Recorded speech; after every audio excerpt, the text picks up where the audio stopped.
All right.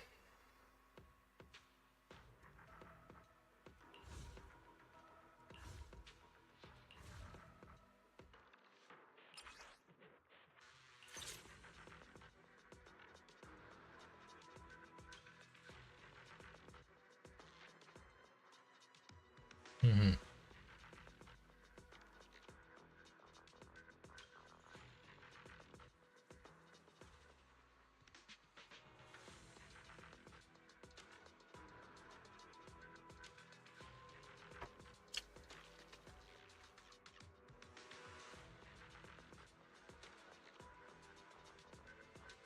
Not sure.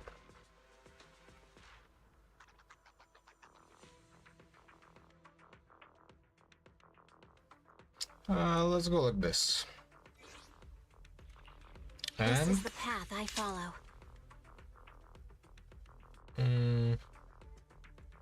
I'm at your... Is it work time? Is food included?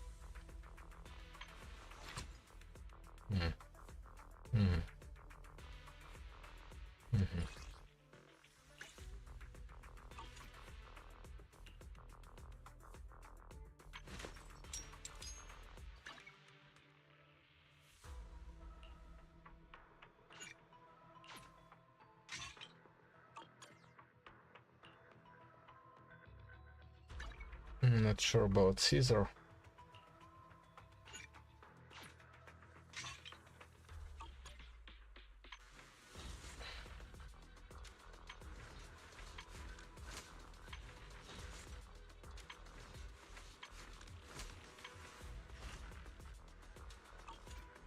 Touch my tail, and now.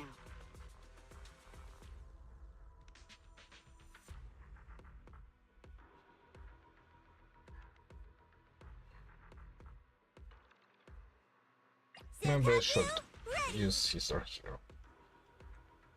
Because the other one is Pompey, so...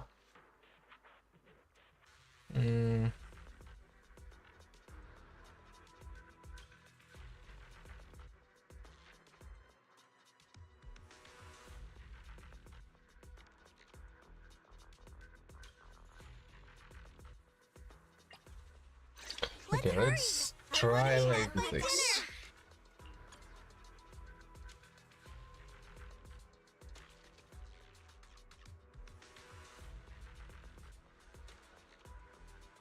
Maybe.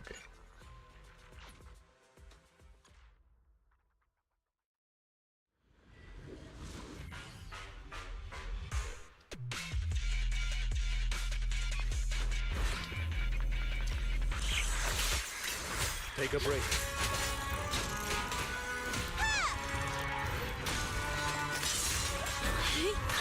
Trouble move.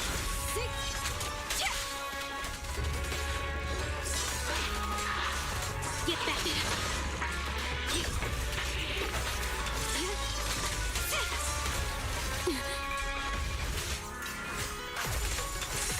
Ellen.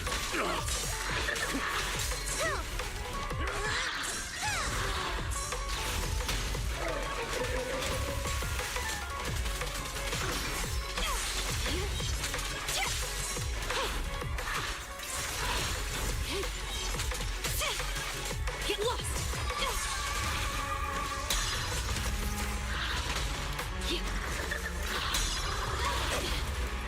Help is here.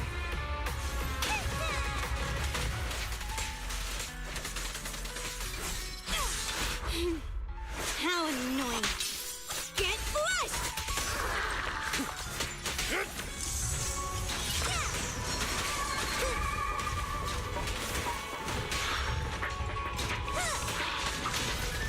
Troublesome.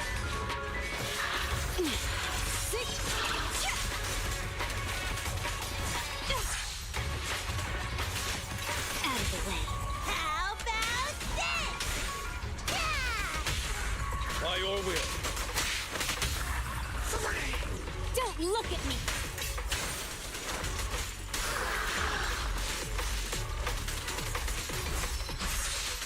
Looks like the job's not done. Get lost.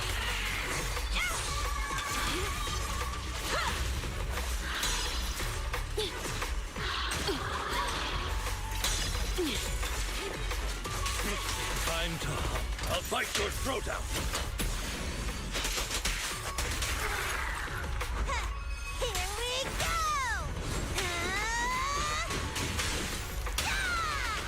Bye-bye now. Out of the way. My turn now!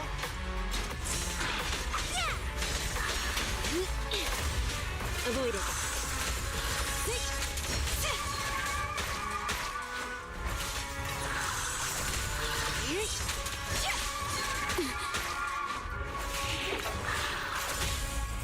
Around and around and stop! Time to clean this up. Don't look at me! Shark Nami!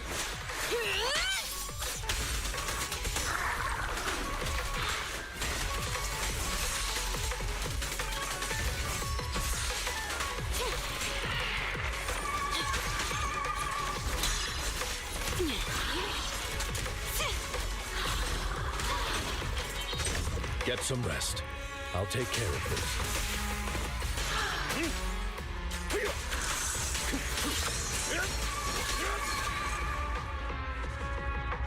That's fine.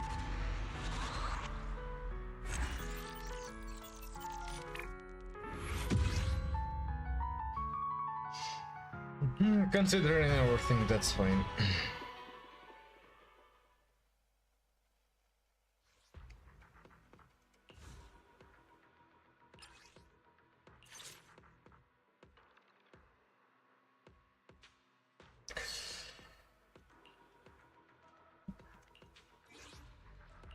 Eradicate all evil.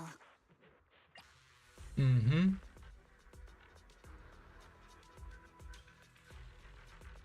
Let's start the experiment.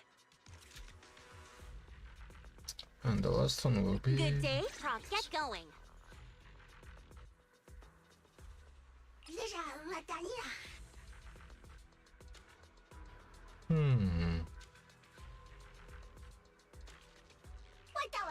This one? This is the path I follow. Mm-hmm. Mm-hmm. And switch to this one.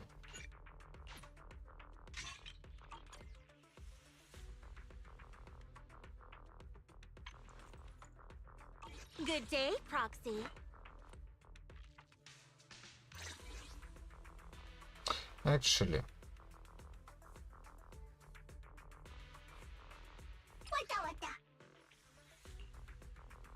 maybe I should go like this and I only handle technical matters. like... I would never turn down. Vivian is at your command.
victory. The only option.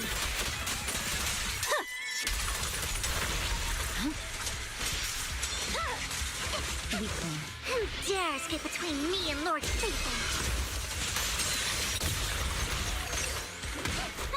Home run!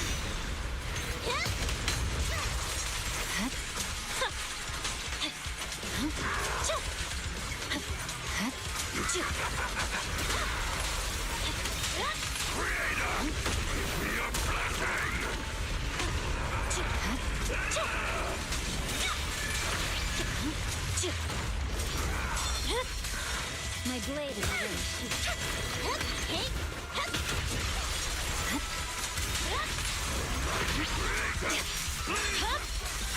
weakling. You better not get my trap.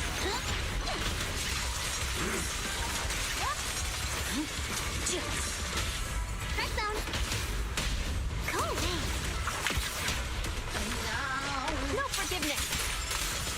I swear on my blade.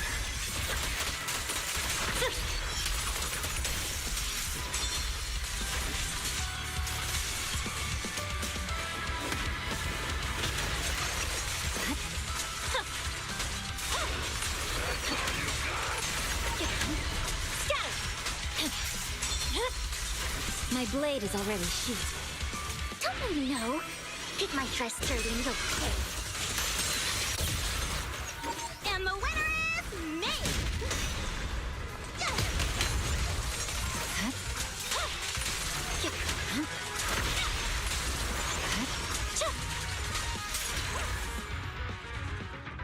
Almost fucked up.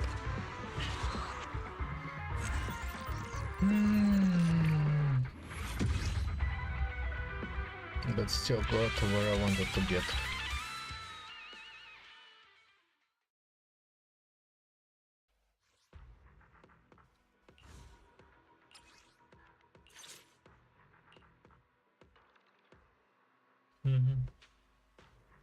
Defeat the first or chain attack. Is the concert starting? Well, Which alias should I use this time? Let Only the brave will win. That's me! I don't know.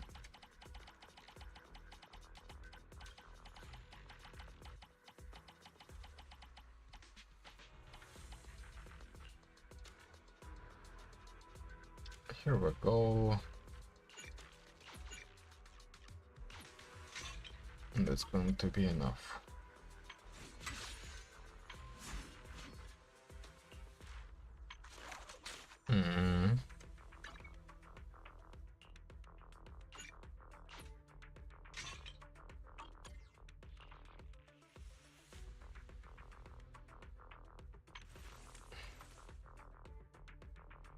Wanna be my research subject?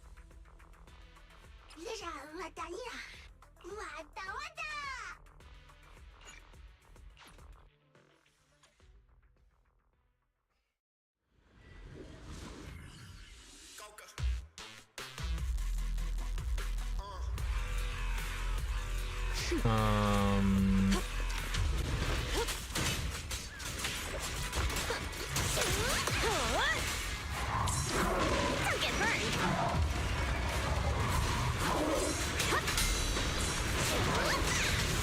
Nice work, Bernice. Not bad, huh? Watch your blind spots.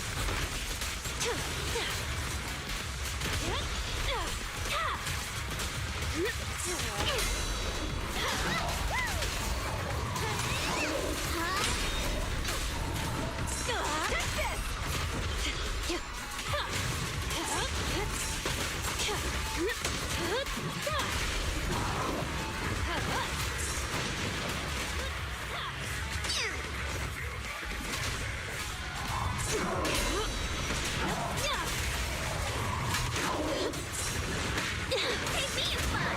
Ready for a fiery feast?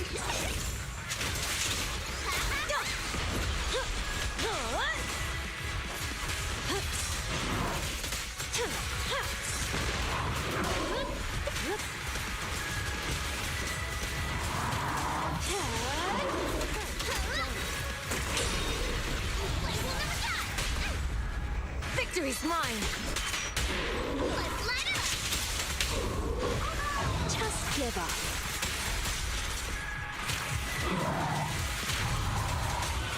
Now, you're the prey.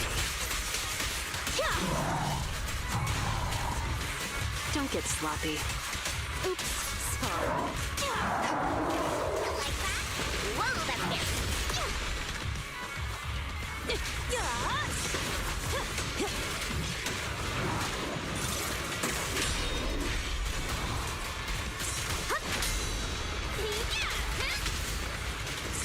I'll keep it burning.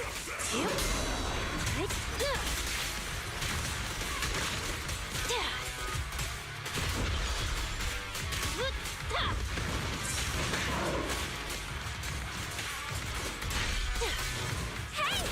Let's have some fun! Break it now.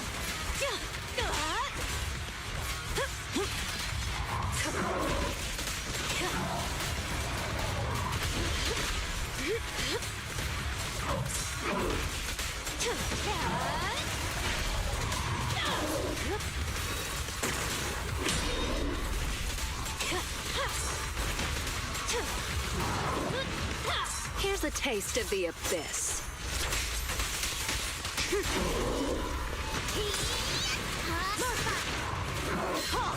Not one step further!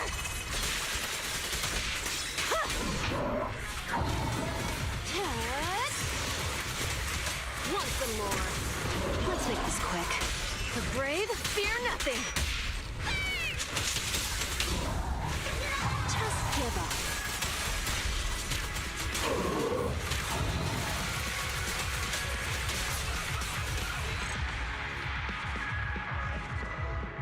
Okay,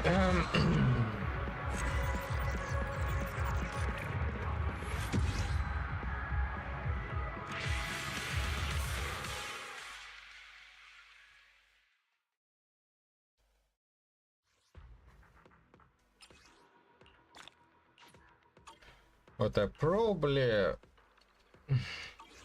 yeah, I just placed the wrong agents here, unfortunately. This is the path I've... Sokaku, ready!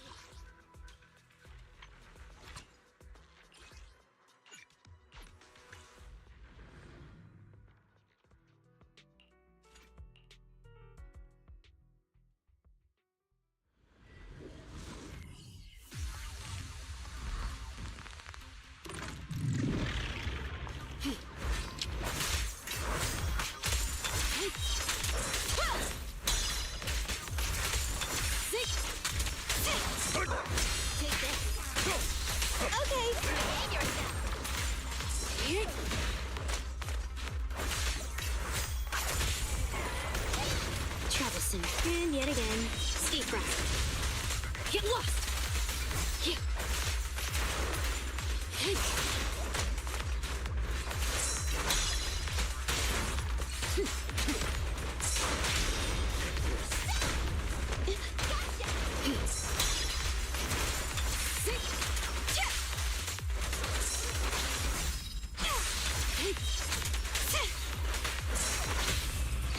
Behave now! Don't look straight at the moon. I'm happy to be of service.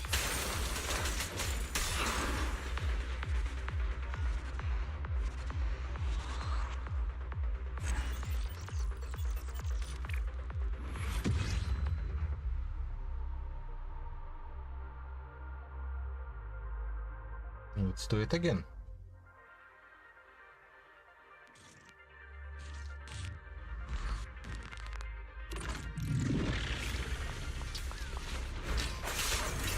Take a break. I'm here! Let's hurry it up. It's no good surrendering! Good riddance. Take this.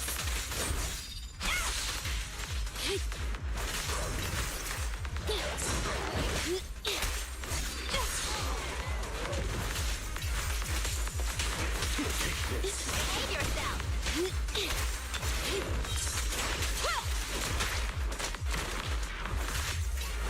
Take a break. Gotcha! Bye-bye now. Get back.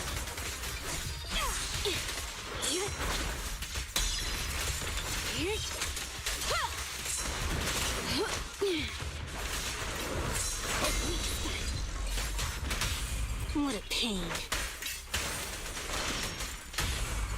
A deep clean.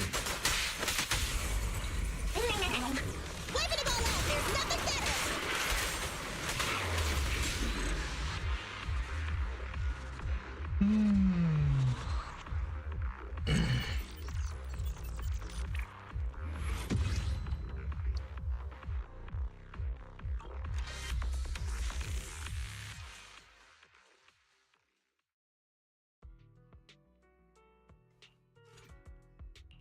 Pick me, and I promise you'll earn big. Only the brave will win. Victory will be ours!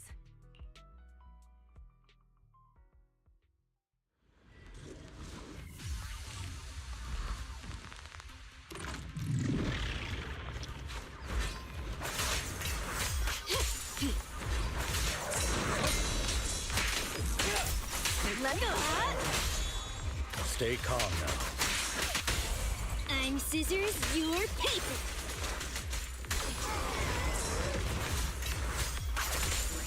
Phew.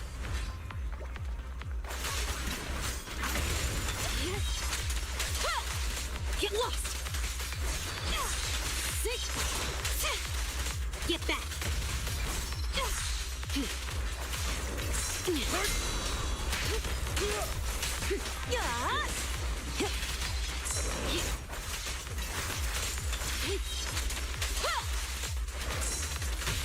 There's no retreat now! Don't look straight at the moon. I'm happy to be of service.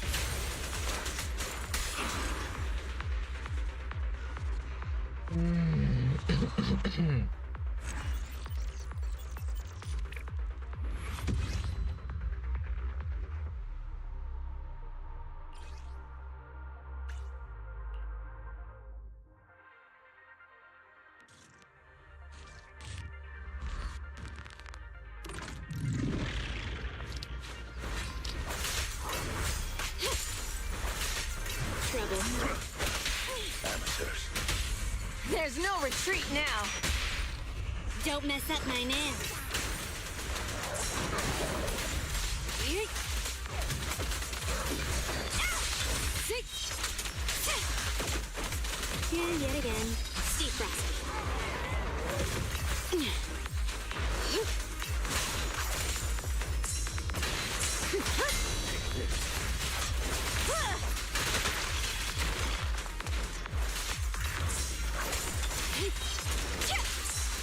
Take this. Get back.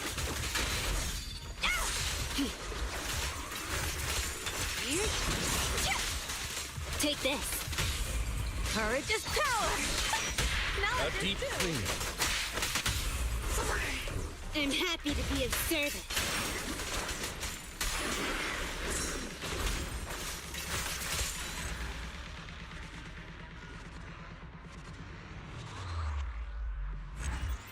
And then cut his balls off.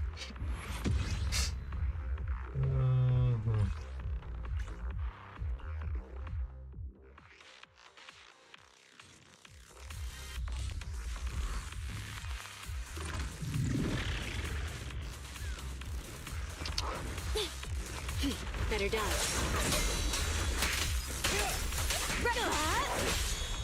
Stand still. Don't mess up my nails.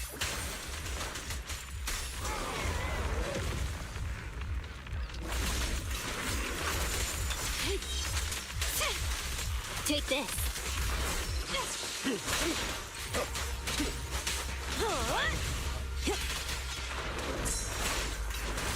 Weak spot. Sick. Get lost. There's no retreat now! A deep clean. I'm happy to be of service. Well, what can I say? The element stacks pretty fast, interestingly enough, from the two of them.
Okay. Well done. This is the path Sokaku, ready! Yay! Got it maxed.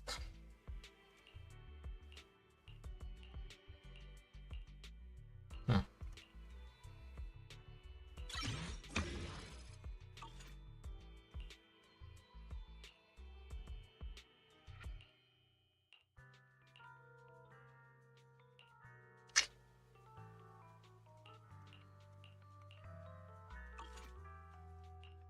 Oh well. Rina.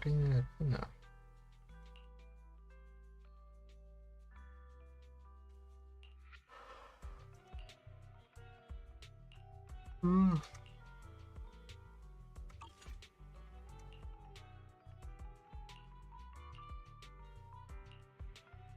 Yeah, all right.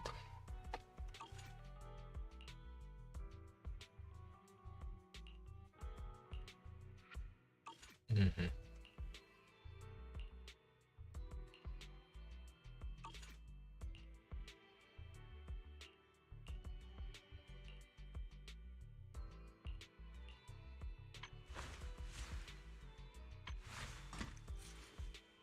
Man is iron, rice is steel. I make a mean chitlins meal.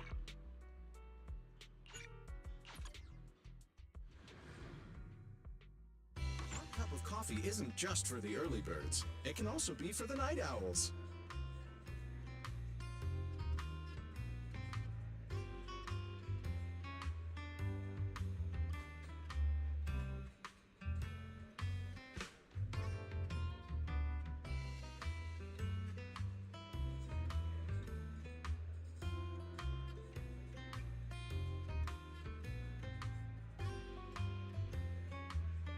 No machine ground beans here. Well, yes, I may be an intelligent machine, but I still grind my coffee beans by hand.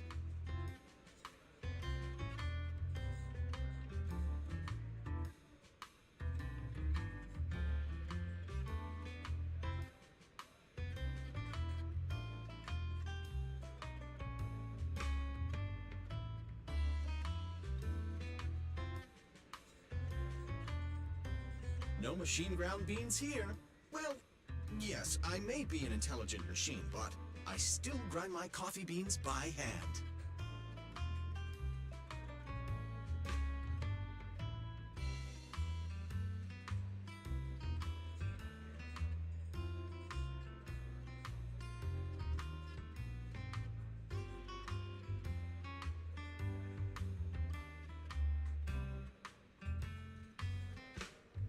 No machine ground beans here. Well, yes, I may be an intelligent machine, but I still grind my coffee beans by hand.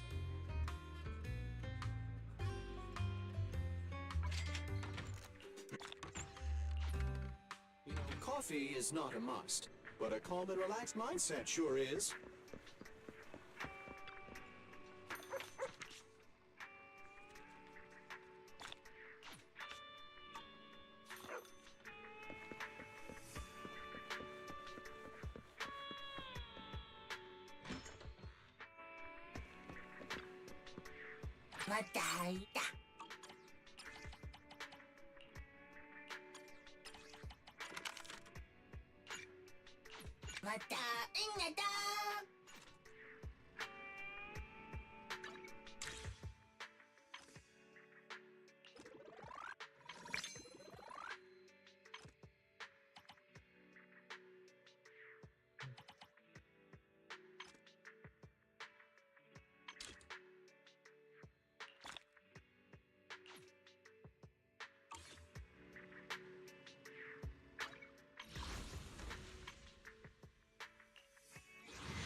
Okay.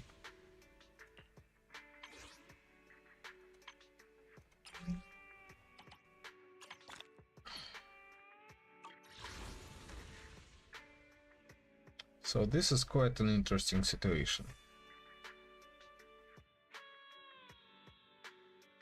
The only reason I would get her is, well, because of the outfit.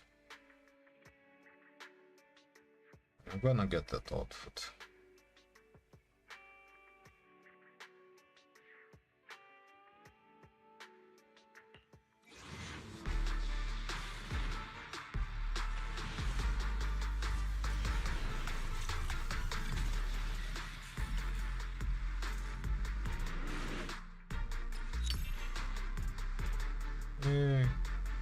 I think that's the last pulcra that I need.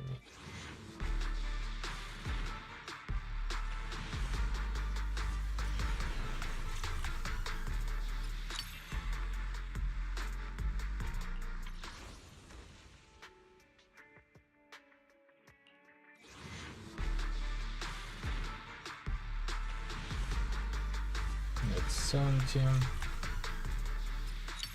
I didn't get anyone earlier, but would you look at that? I have a box cutter now.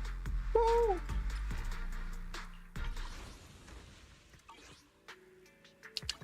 This is the path I follow. My loyalty lies with the winner. Yay!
Oh. I should have actually invested more into it. It seems. My loyalty lies with the winner. This is the path I follow. Do you want me to fight? Or cook?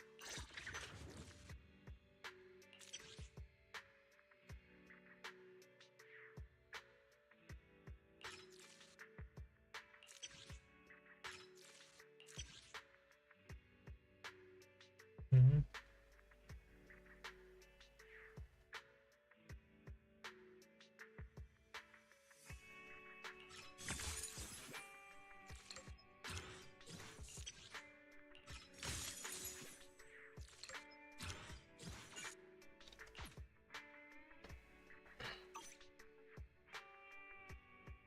Mm-hmm.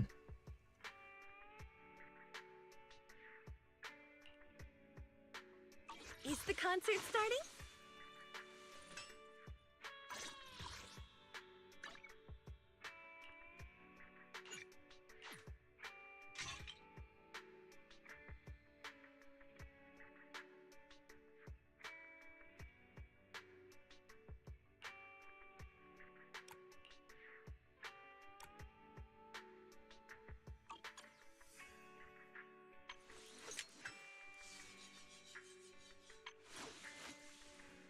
Is the concert starting?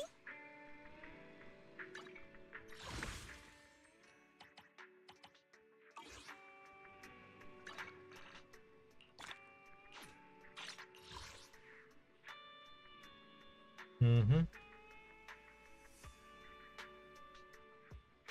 Mm-hmm.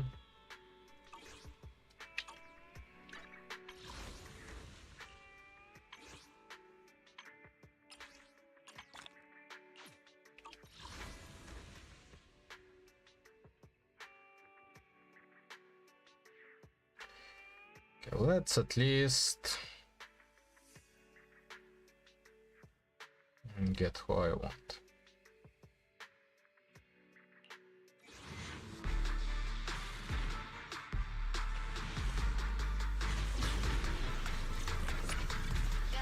The shining golden side. Let your inner spark ignite. Find your treasure, growing bright. Reach for it and take a flight.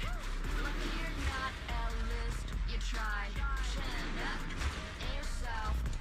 Come on. No doubt, face on your side. You're chosen, so enjoy. Come on, hit me.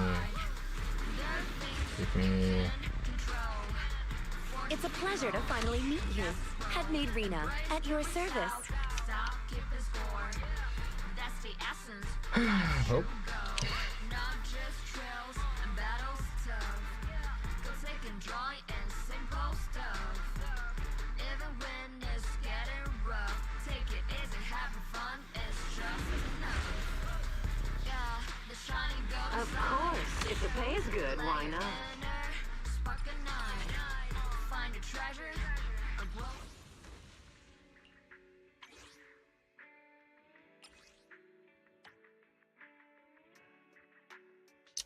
Consider I'm not really well. I can get 1, 2, or this one.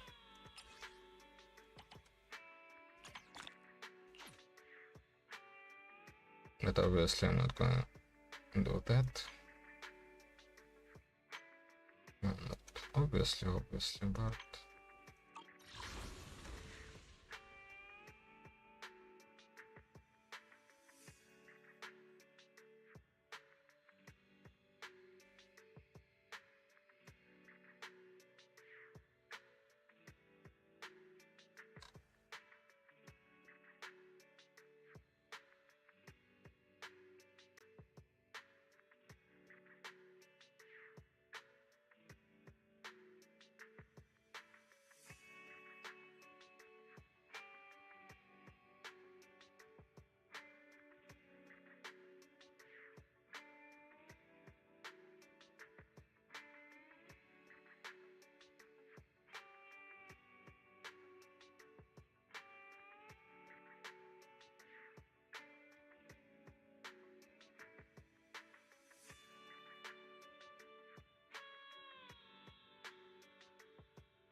I'm disappointed.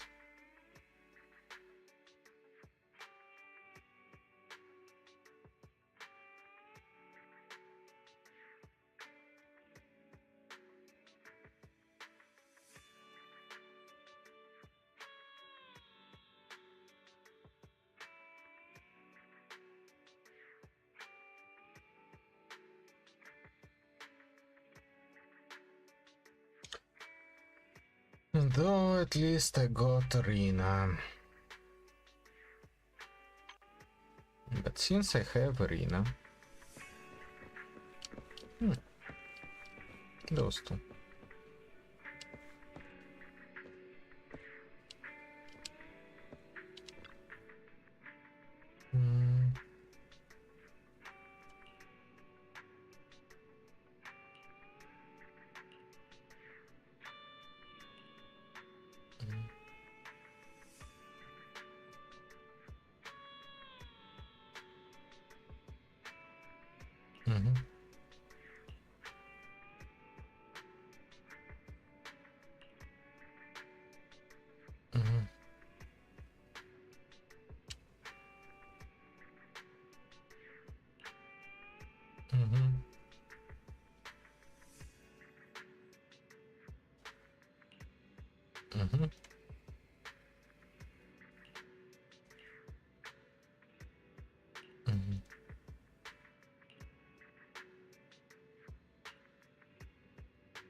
Sorry, I'm not a pervert.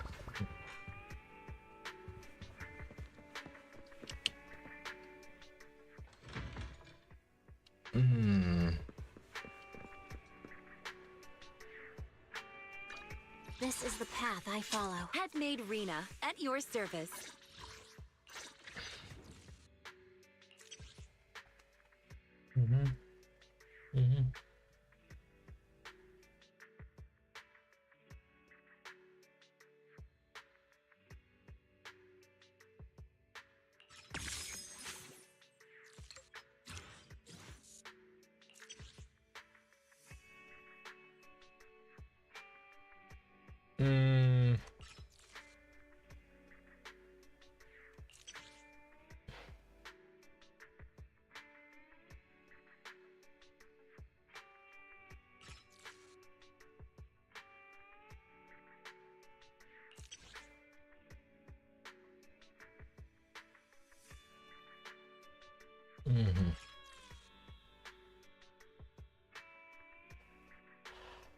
Yeah, there is tension. Oh well.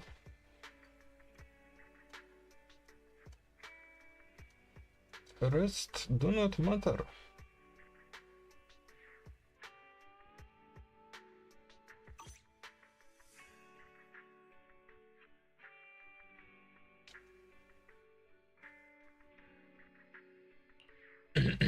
Maybe Grace?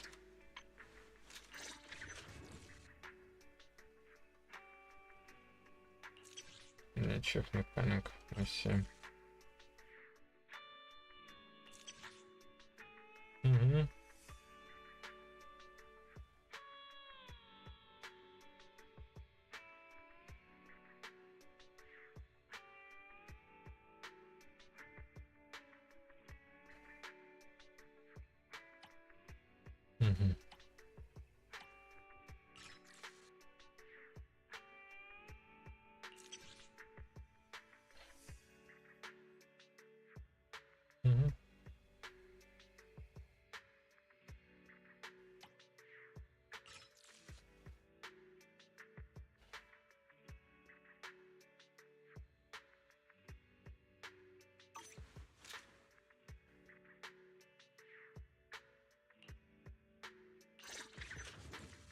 What about you?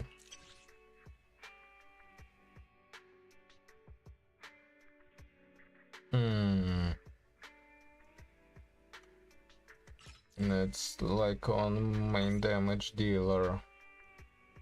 I don't want that. Kaleda Belobog.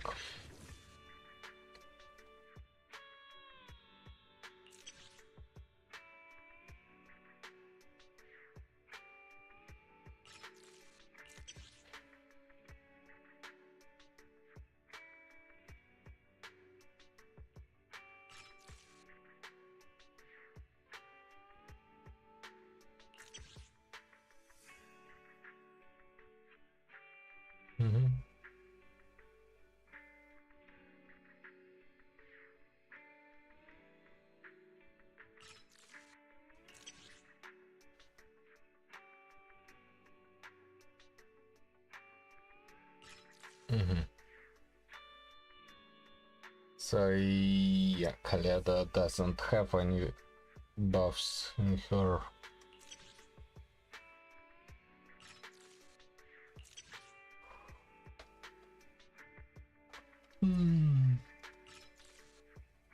There are no buffs. There are no team buffs.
No longer in combat, select switches out.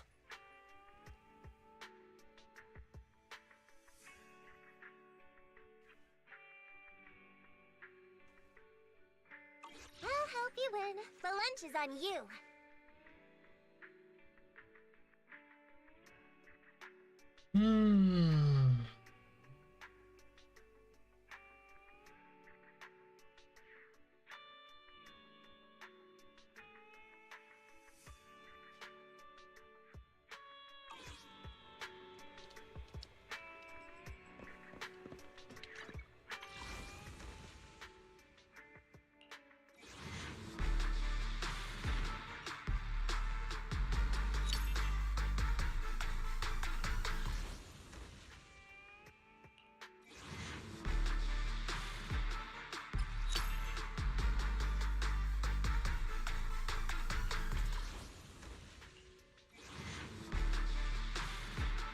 Have you any inquiries for me? Allow me to divine an answer for you. Yeah, the shining gold side. Let your inner spark ignite. Find a treasure, or growing bright.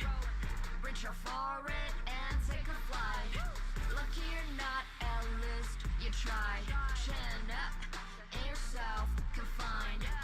No doubt, face on your side. You're chosen, so enjoy the ride. There are things you can control. Fortune's fickle, that's its role. Embrace the result, stop keeping score. That's the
This is the path I follow. What brings you here this time?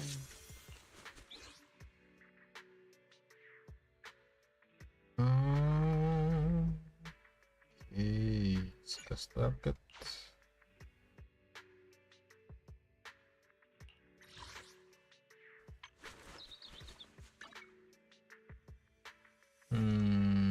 This weapon.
Oh.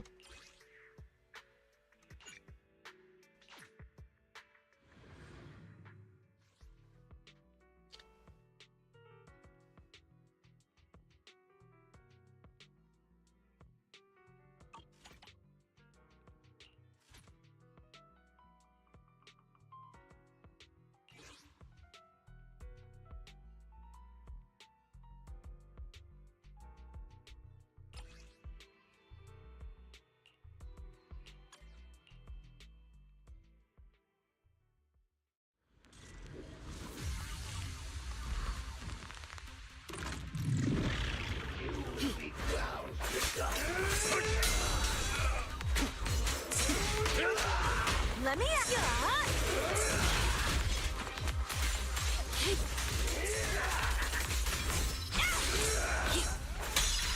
Out of the way. Get back.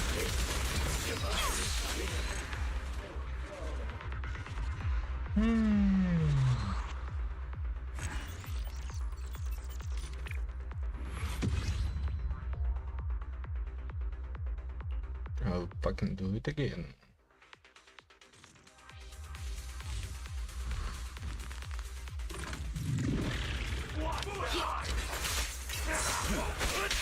How cruel. Stand still. Move. Home is where the...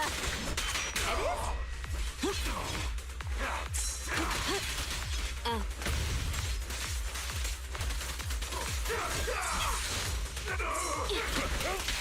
My apologies.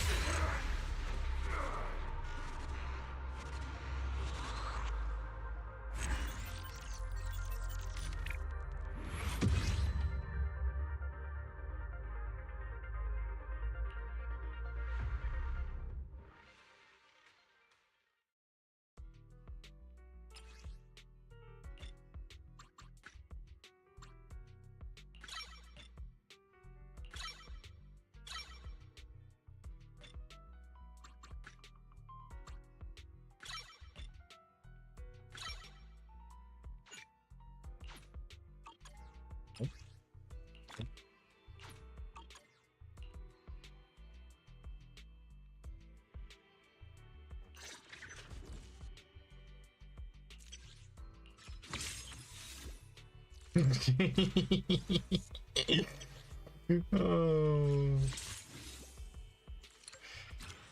Yes. is iron, rice is steel. I make a mean chitlins meal.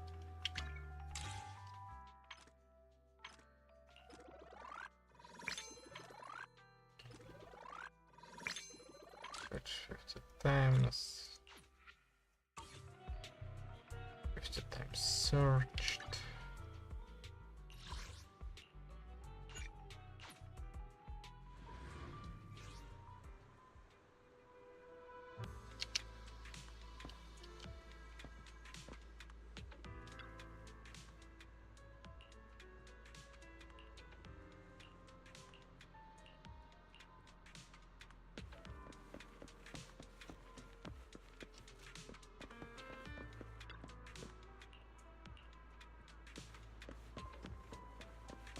And the herbs.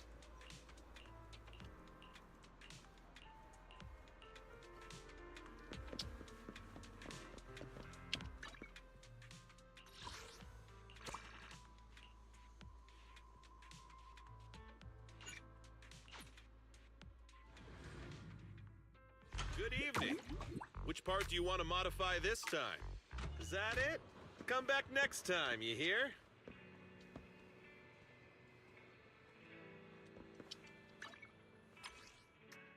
Wait, no. How do I?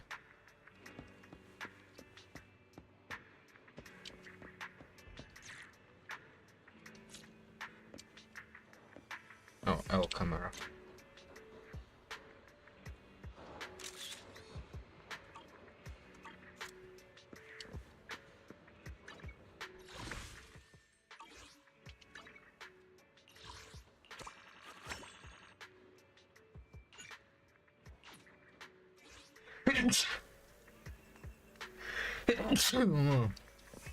Yeah, I know this one.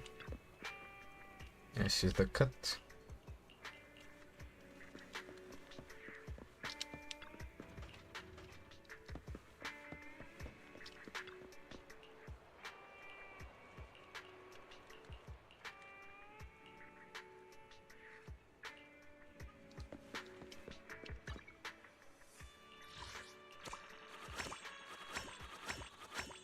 Hey.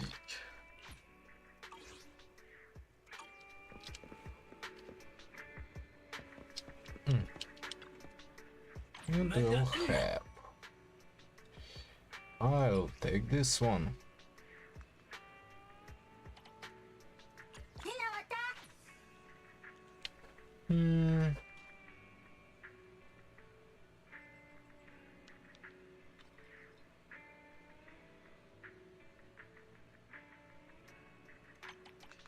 Yeah.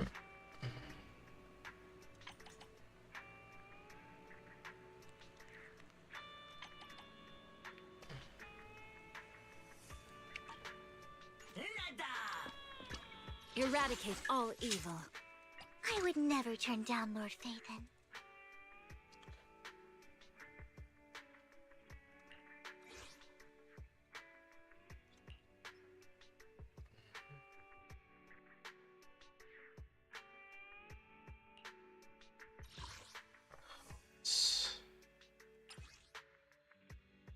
Oh.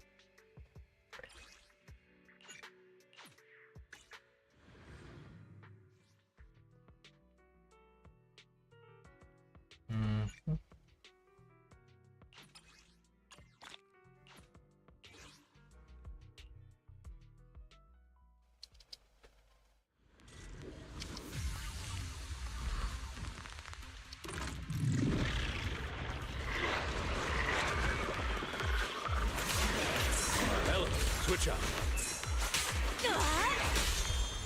Stay calm now.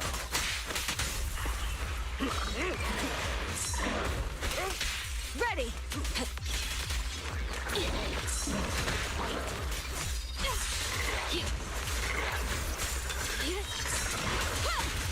Get lost! This'll be trouble.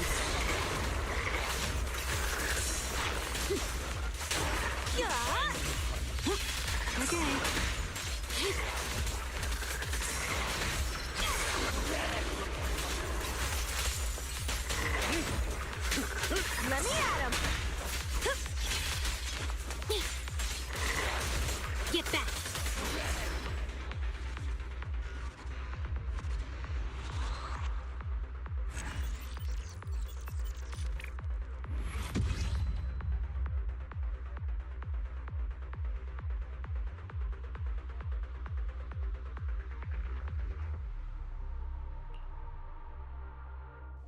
Does anyone remember that old pixel game that a small minority of people used to play in middle school? You pick an element and you spray it on the screen and watch as it interacts with the other elements that you've placed before it. Am I great in chemistry? Probably not great, but being able to think outside the box or simply just mess around and see what comes out of what you make was my version of cookie clicker as I watched the image of the giant cookie sear into my eyeballs.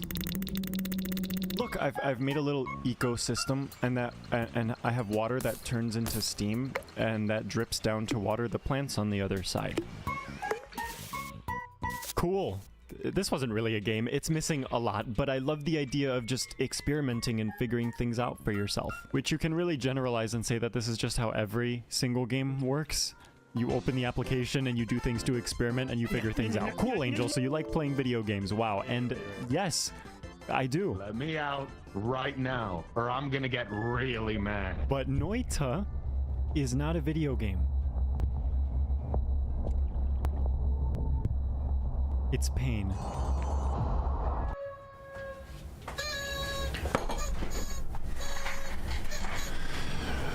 That sky is beautiful. Oh my god. The DPI on this is like really weird. A game that is synonymous with hell and torture and pain. Oh, that's a bomb. Yeah. Where the objective isn't to play. Oh my god. It's to test how quickly, or if you even can, catch on.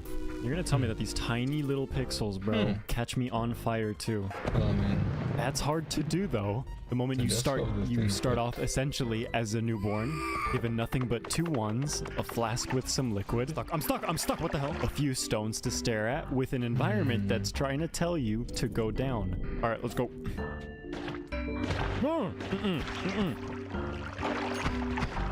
Ew. Okay. What? Okay, yeah, let's just avoid these things for now. Can I go over here? Oh, I think I'm drowning. No health.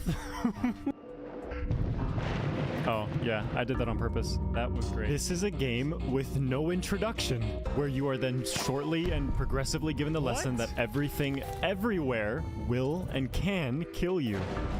Holy. And forms of preventative measures? The ones that can be mushed together with different spells you find and purchase with your limited knowledge, only to receive the same fate, but this time with a different flavor. It's a game where you die, and you die over and over and over again until you learn every possible mistake you can ever make to then once again realize that that's not true and make another mistake and another one and another one. And then I'm walking to the left to give myself an escape from the monotony for a second. Eternal wealth. Okay, this is really bad because this just means that I gotta keep moving every single time. No way. I'm stuck again! What the why does that do that? What's the point of that? Water and lava make obsidian, I know that from Minecraft, but what is Flummuxium? And why does it make me go backwards into a fire demon that's equipped with a literal nuke 8 seconds into the game? It's convoluted, and with a little bit of ignorance, you will fail to process half of the things that it's trying to tell you. And I'm being really generous with the word trying here. What is this? I don't know what this means. Here, I'm safe. I am safe. I left the others behind, and I have locked my research so that only those with real understanding can reach it. I should not worry. As long as I resist the temptation, I will be safe. Absolute hell. The only way out is not to play.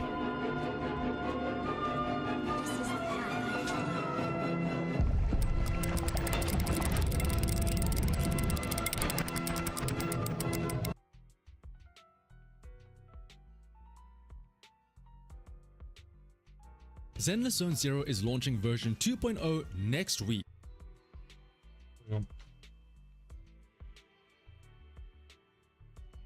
This video is not for Whales and Dolphins, it's for you, because you are just like me, Average Duck Gamer here, and today I want to talk about the standard selector that we're all getting in Season 2. We're going to get a standard selector agent, and then we're also going to be able to pick from one of their Wengens, in case you didn't know. That's pretty awesome. As we head towards it, what kind of agent and what kind of engine should you be thinking about? Now, what I'm going to start off with by saying here is that, like, all of the standard S ranks, I think, are Okay, but none of them are game winners for you. Let's put it that way. So I don't think that picking up one of them is going to be the difference between your account clearing and not clearing, except for maybe one, but we'll come on to that in just a moment. And secondly, it is to say that with that knowledge, I think that you can probably pick whichever one that you kind of want, especially if you're newer to the game. You can kind of just look at them and then just pick one that you think you might have fun with, and that's totally fine. And I might argue towards the end of this list that only one character is really meta, so to speak, but I don't think that really matters that much. If you have a use case for a particular character, then that means that you should pull that particular character. And it might be that one character can work in a few different meta endgame teams, but if you don't have any ice DPSs, what's the point in you pulling Lycan? So really think about your account state, and that's why we're going to talk through each of these options so that you can understand what might be best for you and your account. And with that in mind, maybe you just want to pick Grace because of her giant personalities. But anyway, let's start with Grace. So Grace has been outclassed as an anomaly agent, but she'll never be completely useless. She's an electric anomaly agent, and because of that, Shock is still a very strong anomaly type, and therefore she can mix pretty well with disorder comps. Now, to be clear, she's not meta by any means, and she will likely require some pretty excellent builds and some skill to pull off using her in the endgame, but she can work. So if you have other anomaly agents that might benefit from having Grace as well, then you could consider picking up Grace. Or if you want to run the Fable, Grace, Harry, Rena comp, then you could also try picking up Grace, but I will warn you that that's kind of tough. I don't think this guy would survive Grace Haru, I'm going to be honest. Anyway, let's talk about her engine. So her engine gives pen percent and can therefore be pretty good in niche circumstances, i.e. if you are building pen on a particular character. So this is mostly going to be used in teams where you're going to be using Rena, and we'll talk a lot more about Rena a little bit later on. But if you're going to use a more, say, premium anomaly agent, let's say Yanagi, you might actually benefit from putting Fusion Compiler, which is Grace's engine, onto Yanagi, and it'll let you run pen on Yanagi. You put pen on disk 5, you run her with Rena, and Fusion Compiler, i.e. Grace's engine, is actually pretty good. Miyabi can also use Fusion Compiler as well. You can argue that she might actually want more of an attack engine, not because she wants attack main stat, but she also wants like crit rate. But yeah, from a raw stat stick perspective, in niche circumstances, Fusion Compiler is actually pretty good and maybe something you should think about if you are going to be running pen specific builds. Okay, let's talk about Nekomata. Nekomata is a DPS that exists in the game of Zenless Zone Zero, and if you know that you want Nekomata, you can pull for Nekomata. But most people probably shouldn't pull for Nekomata because she's not great. She hasn't really kept up in terms of viability as she heads into endgame. You can still make her work, but you really need to support her incredibly well. You know, we're talking about the Astra Nicole wheelchair in order to help her to clear that endgame content. If you're a Neko main, then you know that you're a Neko main, and that's fine. Good for you. And you can pull Mindscapes for Neko with your selector, and everyone. In terms of her engine can be used as a stat stick. It's an attack engine with crit rate, which is good. And you can maybe argue that it's kind of useful in niche circumstances. For example, with Hugo kind of teleports behind enemies with his EX special, and then he does a big hit. So a lot of his damage is going to come from behind, which means that actually he's going to be activating the second part of that additional ability for Neko's engine. So in theory, if you didn't have the Polychrome to pull for Hugo's engine, Neko's engine could do the trick, but you just have to be aware that you're going to be working around that limitation, and sometimes you might be better off just running Marcato Desire. But then again, if you miss the event, then yeah, sure, Neko's engine, go for it. Okay, then let's talk about the other DPS that we have, which is Soldier 11. She can work well, but you know, she does still need to be supported well. Now, if you want to get her again, I feel like you probably already know that you want to get her. I think if you're new to the game and you wanted to pick up a DPS from the standard banner, I think Soldier 11 would be a better pick than Nekomata. If you remember when the game first started though, people used to say that if your timing was excellent on Soldier 11, then you could output similar damage to that of an Ellen team. Now, as we've gone forward in the game, Ellen at M0, it has struggled to keep up with endgame content without being supported really, really well, and Soldier 11's in that same boat. Ellen is of course getting a buff as we head into Season 2, which is fantastic and great to hear, but Soldier 11 is not. She is a standard character. So just to be aware that, yeah, she'll have to be supported really well.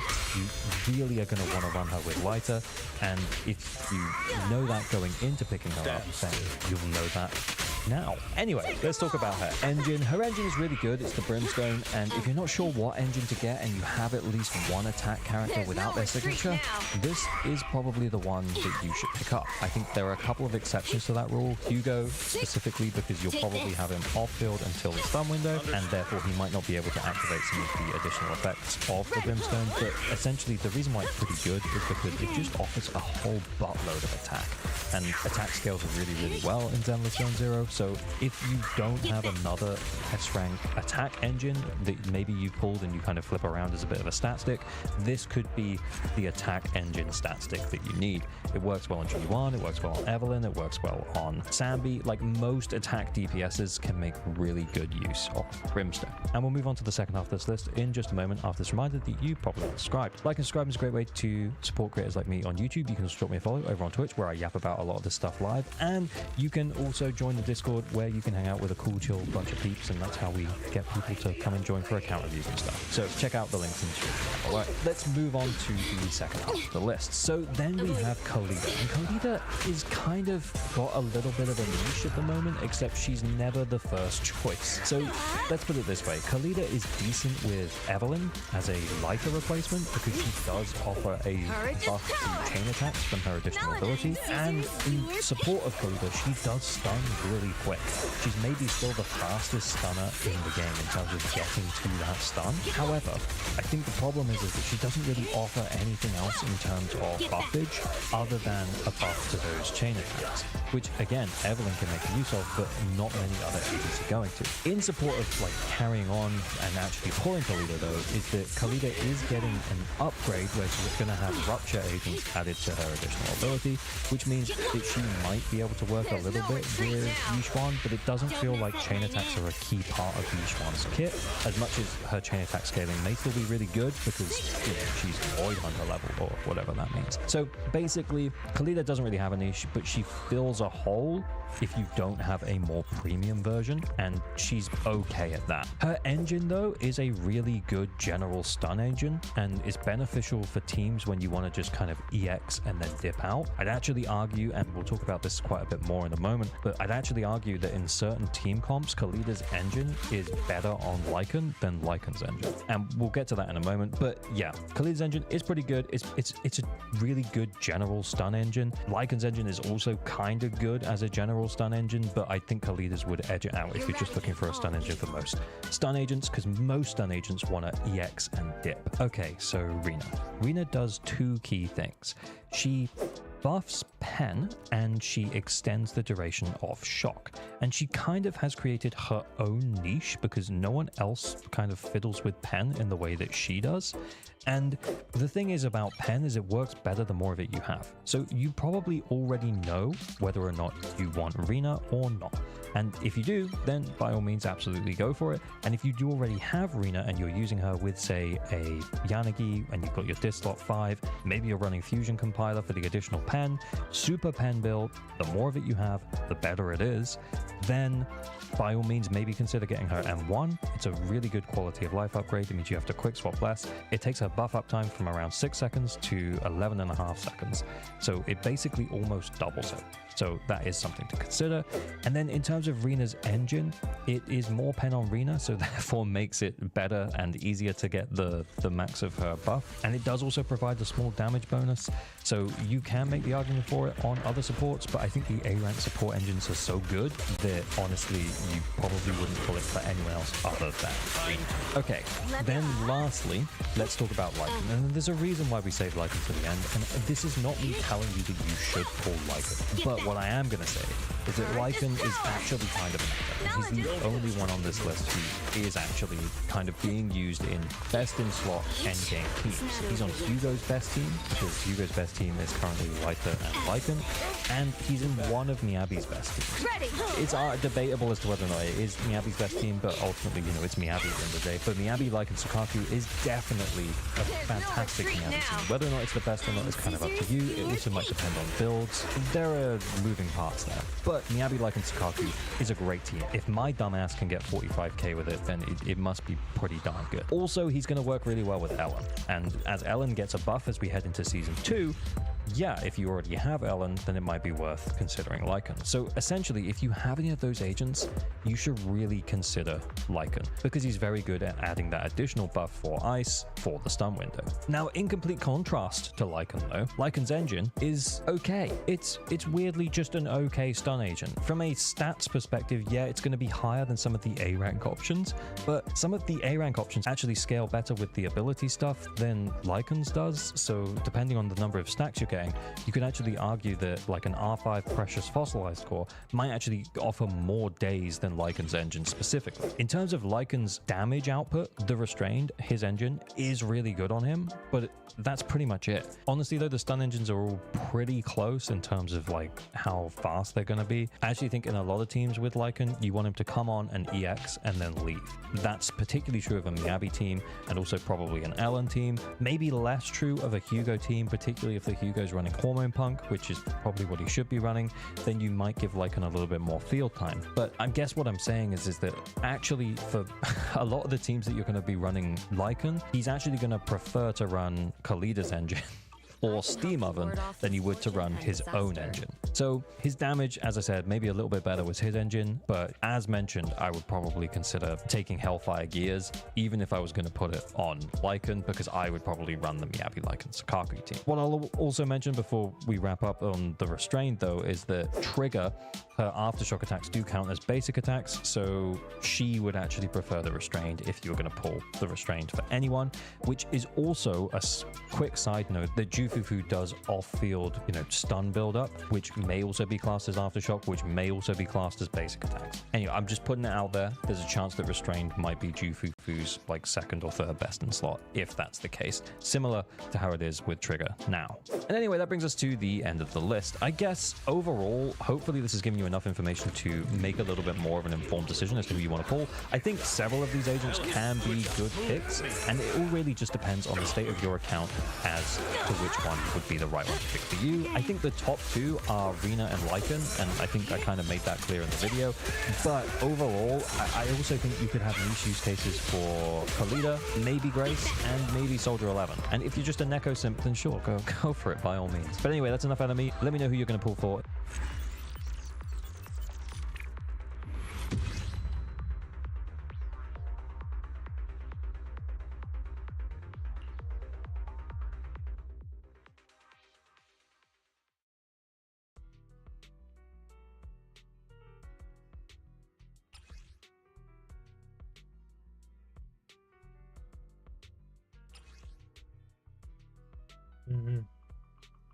Currently have 29 of them, so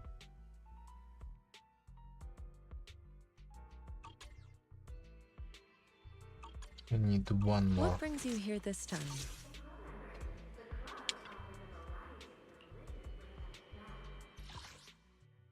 Literally one more.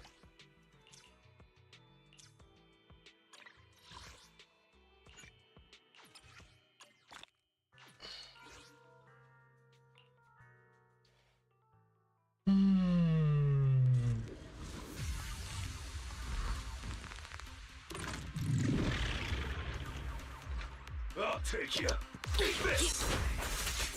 Out of the way. Take a break. Let go.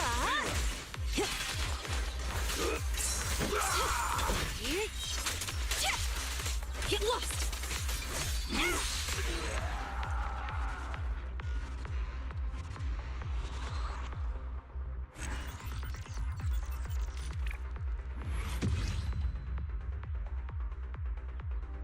Перед тем, как начнем, сегодня на моем канале, как и на многих других, идет марафон со сбором средств в поддержку политзаключенных. Мой час с 16 до 17 по московскому времени, ссылка на стрим в описании. Ролик очень сегодня у нас мрачный, но надо поговорить об этой теме. Некоторые новостные издания сообщили, что патриарх Кирилл наградил церковным орденом Дмитрия Донского первой степени участника войны и героя России Максима Бахарева. В биографии офицера значится, что повестку он получил в первый же день мобилизации и решил, что, мол, бегать от военкомата не будет. Но далеко не все новостники хоть как-то обмолвились о состоянии здоровья награжденного. Почти никто не опубликовал фотографии с церемонии. Хотя они есть на официальном сайте фотослужбы Московской Патриархии. Вот они. Мобилизованный Максим Бахарев уже упоминался на нашем канале осенью 2024 года, когда его навестил в госпитале Андрей Белоусов. Министр обороны по привычке протянул руку для рукопожатия, но быстро спохватился. Тогда он сказал раненому, потерявшему обе руки и обе ноги, цитируем, что все сделаем, что в наших силах, с протезированием и совсем. И действительно, в апреле этого года появилось видео, на котором Максим Бахарев учится управлять бионическими руками. Правда, это единственный такой ролик. На всех других он с рукавами, заправленными в карманы. То была фотосессия для журнала «Политрук», который Минобороны запустила год назад. Случай Максима Бахарева уникален. Человек, лишившийся на войне всех конечностей, окружен вниманием. В качестве кавалера Золотой звезды Героя России он выступает перед людьми. О нем пишут СМИ, хотя авторы публикаций не всегда прилагают фотографии и пишут всю правду. Но о других с подобными травмами не пишет вообще никто. Бывшие военные с тяжелейшими инвалидностями, порой еще худшими, чем у Бахарева, фактически скрыты от общества. И проходят мимо любой статистики людских потерь, а также о них не поговорит ни одно медиа. Ни из какой части фланга и ни из какой части всего спектра медиа на всех языках. Но мы поговорим.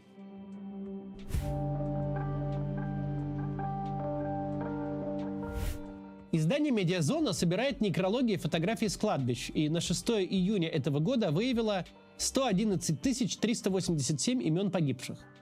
Это критически неполные данные. Достаточно сказать, что «Медиазона» с октября 2022 года, после присоединения так называемых новых регионов, стала учитывать также гибель мобилизованных дончан и луганчан. Но их в статистике учтено менее 300 человек. Невозможно поверить, что их не было больше на порядок, а то и на 2 порядка. Так вот, статистика погибших очень неполная. А всякий обездвиженный человек, лишенный зрения, слуха, возможно, рассудка или конечностей, он погибшим не считается, не значится. И продолжает жить, отрезанный от внешнего мира и за пределами всякой статистики. Разве что проходит в каких-то документах как получивший ранение. Говоря о том, что Россия несет огромные и неприемлемые потери, мы и сами не до конца осознаем масштабы катастрофы. Ведь и речь почти всегда заходит о попытках подсчитать убитых. Но кроме них есть и всевозможные скрытые потери, в том числе живые люди, которые целиком выключены вообще из жизни, из экономики, которые стали тяжелым бременем для своих семей. Сколько их даже примерно, никто не знает. Помимо людей с тяжелыми инвалидностями, есть россияне, кто с бюрократической точки зрения как бы уже не жив, но еще не мертв. Это пропавшие без вести. Об их числе тоже долгое время приходилось гадать, но недавно та же «Медиазона» попыталась оценить, сколько таких по всей стране. Каждый год в российские суды поступают иски о признании исчезнувшего человека безвестно отсутствующим или погибшим. Так было и в мирное время. К сожалению, люди иногда пропадают без следа. Когда близкие пропавшего решают, что поиски себя исчерпали, они могут обратиться в суд, чтобы зафиксировать факт безвестного отсутствия или даже смерти. Причем пойти в судебные органы они могут и спустя десятилетия после потери родственника. Поэтому в суды попадают даже те обращения, которые касаются людей, исчезнувших еще при Сталине. Однако за последнее время количество исков о признании человека пропавшим или погибшим просто взлетело. Лишь за первые 6 месяцев 2025 года журналисты «Медиазоны» выявили более 26 тысяч исков в российские суды. За первую половину нынешнего года их выявлено больше, чем за весь прошлый год. За тот период «Медиазона» зафиксировала 22 584 иска. Ключевое слово «выявлено». Как и в случае с подсчетом погибших по некрологам и фотографиям захоронений, оперировать приходится неполными данными. Насколько неполными – вопрос дискуссионный. Да, в предвоенные годы в России также иногда пропадали люди. Но теперь число исков в суды возросло, и огромная доля обращений исходит или непосредственно от самих военных, от военных частей, от командиров, или содержат упоминания военнослужащих. Во многих судебных документах информация скрыта. В общей же сложности, по оценке «Медиазоны», под 40 тысяч российских военных стали фигурантами таких судебных дел. как если бы в России исчезли без следа все трудоспособные мужчины среднего по величине города. При этом армейские командиры не всегда подают документы в суды. По ситуации им может быть выгодно как исключить пропавших из списков части через суд, так и наоборот, искусственно завысить число активных штыков, скрыть потери, продолжать держать пропавших без вести в списке личного состава. Тем более не всегда в суд идут родственники погибших. Ведь, чтобы обратиться в судебные инстанции, родным сначала нужно смириться, что член семьи исчез навсегда. В соцсетях, в специализированных поисковых группах мы в 2025 году по-прежнему встречаем публикации тех, кто ищет мужа, сына, отца или брата с 23 или даже с 22 года. Они в суды не идут, продолжают искать и надеяться на чудо. Именно к таким родственникам был недавно обращен пост провоенной телеведущей Анастасии Кашеваровой. Она часто вытаскивает на свет много такого, о чем не знают и не пишут даже антивоенные авторы. Итак, публикация. Тела нет, значит он в плену. Это самый распространенный обман родственников для успокоения себя. Если нет тела, если уже несколько месяцев БП не выходил на связь, в 99% случаев погибший. Просто тело не эвакуировано, тело захоронено своими или противником, тело находится в серой зоне. Либо тело никогда не найдут, так как война настолько страшная, что иной раз ни одного фрагмента не найдешь. Я не пугаю родных, я хочу, чтобы вы знали правду, так как после последнего обмена пришли сотни писем, что их бойца не обменяли. БП – это сокращение от «без вести пропал». Но в данном случае это скорее не официальное признание, а фактическое положение дел. Про человека пишут БП, когда с ним обрывается связь.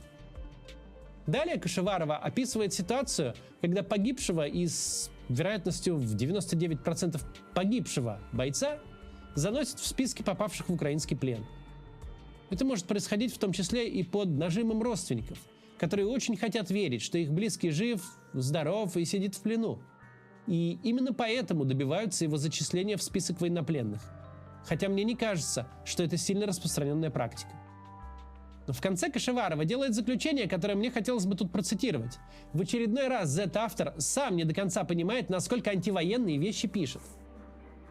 Когда будут возвращены все наши ребята, многие семьи столкнутся с трагедией осознания, что их бойца и не было в плену. Многие уйдут в отрицание, будут верить в байки про рабство в Польше, про амнезию, про тайные лагеря. Некоторые из-за веры в это ДНК отказываются сдавать. Да и отсутствие совпадений по ДНК не говорит о том, что человек в плену. Это война, современная, страшная, с мощным вооружением. Бывает, что от человека может остаться фрагмент 100-граммовый, и никогда его не найдут.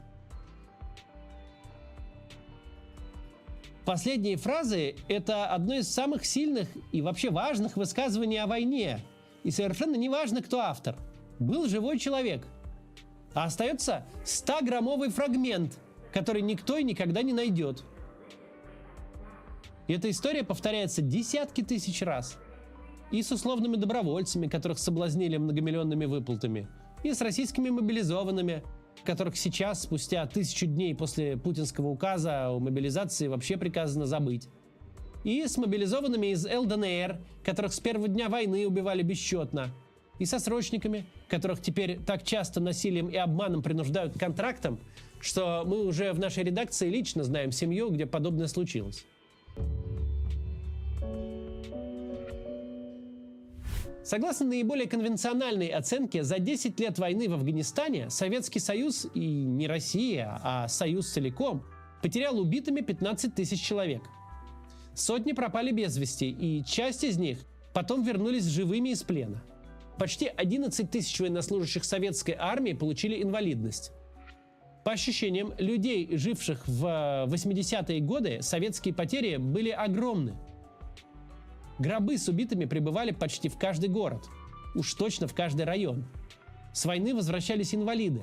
Депрессивные ощущения тех лет идеально передает раннеперестроечный фильм «Курьер». Главный герой смотрит на обожженное лицо молодого ветерана-афганца и как будто видит собственное будущее. К чему этот исторический экскурс? В ходе нынешней войны есть такие дни, когда за сутки гибнут, пропадают и получают увечья больше наших сограждан, чем в Афганистане за целый год. Недавно издание «Верстка» опубликовало статью про 15-ю отдельную гвардейскую мотострелковую бригаду, которая уже трижды обновила свой личный состав. К весне 25 года там погибли и пропали без вести суммарно 12 689 человек. Одна из десятков российских бригад по потерям почти повторила целый Афганистан для всего Союза. А может быть, уже смогла повторить. Ведь данные в статье даны на весну, а сейчас лето. Мы посвятили пару выпусков конкретным бригадам российской армии. Как печально известным, вроде 132-й и 7-й Чистяковской, так и не особо знаменитым, вроде 30-й из Самарской области. Каждый раз нас ужасал кровавый шлейф, тянущийся за любым из этих соединений. Каждая бригада и полк, словно какая-то фабрика смерти, производит некрологи. И в еще больших количествах генерируют посты о пропавших без вести в поисковых сообществах. Особенно в ВК. Там такие группы даже прошли регистрацию в Роскомнадзоре. Скольких же людей каждая воинская часть возвращает семьям без рук и ног, мы вообще не знаем. Эти люди совершенно незаметны. Максим Бахарев, о котором мы рассказали в начале, это редчайшее исключение. Я не предполагаю, я точно знаю, что под сегодняшним видео будут комментарии с претензией от тех моих российских зрителей, кто в антивоенной позиции, которую я тут каждый день транслирую, не убежден. Такие люди наверняка напишут, почему, мол, вы говорите про российские потери, а не говорите про украинские, дескать, российский солдат забирает несколько врагов с собой в могилу. Мол, почему бы не поговорить о том, как война сказалась на демографии Украины и на здоровье ее граждан. Такие комментарии далеко не всегда пишут какие-то нанятые люди с фабрик троллей или ботов. Живые люди, вдохновленные государственными СМИ, воспринимают войну как боксерский поединок или хоккейный матч.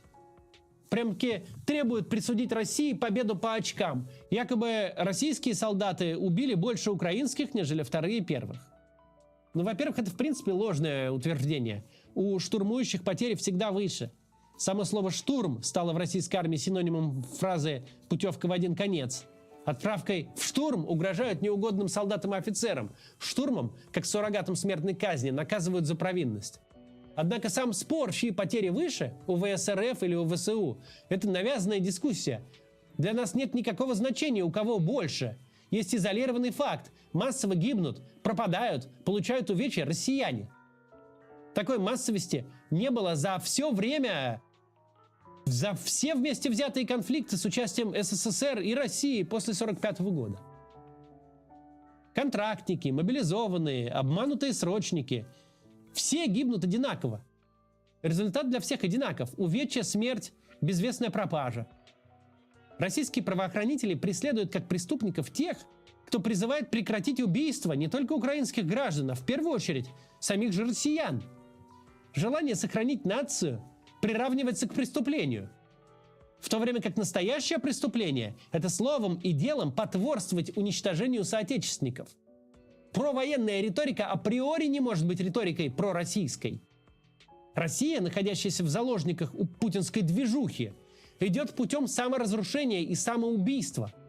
Особая подлость ситуации в том, что остановиться можно буквально в любой день. Никто в мире, даже сама Украина, даже не требует сейчас отдать захваченное. Просто остановиться. Но Путин готов ради городов, где нога российского солдата никогда не ступала, где даже референдумов этих фейковых никаких не было, ради них готов положить хоть десятки, хоть сотни тысяч людей. Он же типа Запорожье вписал в Конституцию. Так что ж теперь? Будто России сама Россия меньше нужна, чем этот и другие украинские города. Конечно же, это не так. Родине пора вернуться домой. До завтра.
I think I found the worst account in Zenless Zone Zero.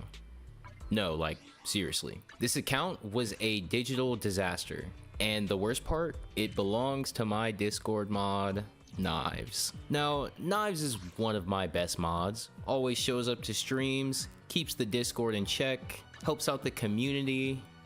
Well, you know, when she has time, I guess. But when it comes to Zenless, Knives is more of a tourist. She logs in, grabs her stamina, maybe takes a picture of a cat or two, then dips. So when she decided to ask me to fix her account and clear Deadly Assault for the first time, I said sure, what could possibly go wrong? But I don't think anything could have prepared me for what I saw. There were good times, okay, not bad. And there were bad times. Knives, I'm not gonna lie, man, your account might be bricked, bro. But through all the pain, the grinding, and a whole lot of complaining, we made progress. And this is the story of how I saved the most bricked account in Zenless Zone Zero. Alright, ladies and gentlemen, welcome to Knives' account review. So I'm sure you already heard in the intro, Knives told me her account is absolutely bricked and unsavable. However, I don't really think that's the case, okay? I don't think that's the case at all. I actually did an account review for Knives on stream, I'd say about a month or two ago. And if I'm being honest, her account seemed pretty fine. It seemed like it was still savable. However, she's told me that it has gotten worse, which isn't good because I gave her advice on what to do. But anyway, I still want to hop in here, kind of see what's going on, get a game plan moving. So let's figure something out. I think the first thing I want to do is probably look at her characters, see how they're built, because it's kind of been a while since I've looked at anything. I kind of want to figure out like what we're working with, what we need to do, what we don't need to do. It'll make this process a whole lot easier, right? So let's go. Wait. Knives, why do you have 1,000 battery charge? Knives, you told me you've been logging in and grabbing a little bit of coffee. Yeah, man, I bet you have, huh? I bet you have. Oh my god, bro, it's already bricked, man. It's already bricked. Actually, you know what's funny? I can actually introduce something really quick. So you guys know there's been a lot of HP inflation talk going on, a lot of elitism, if you want to call it that, I guess. So because there's a lot of blame.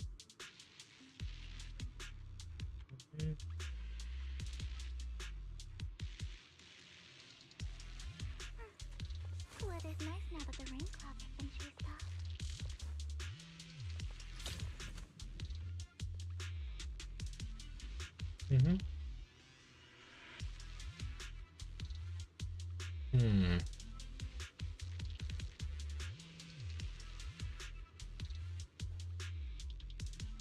Wait, I don't have aftershock. You like to stand under my terrace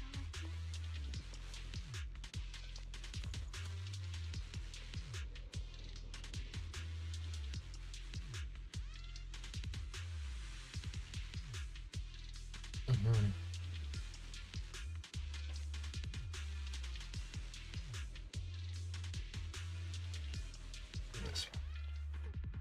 The rain clouds have been chased out.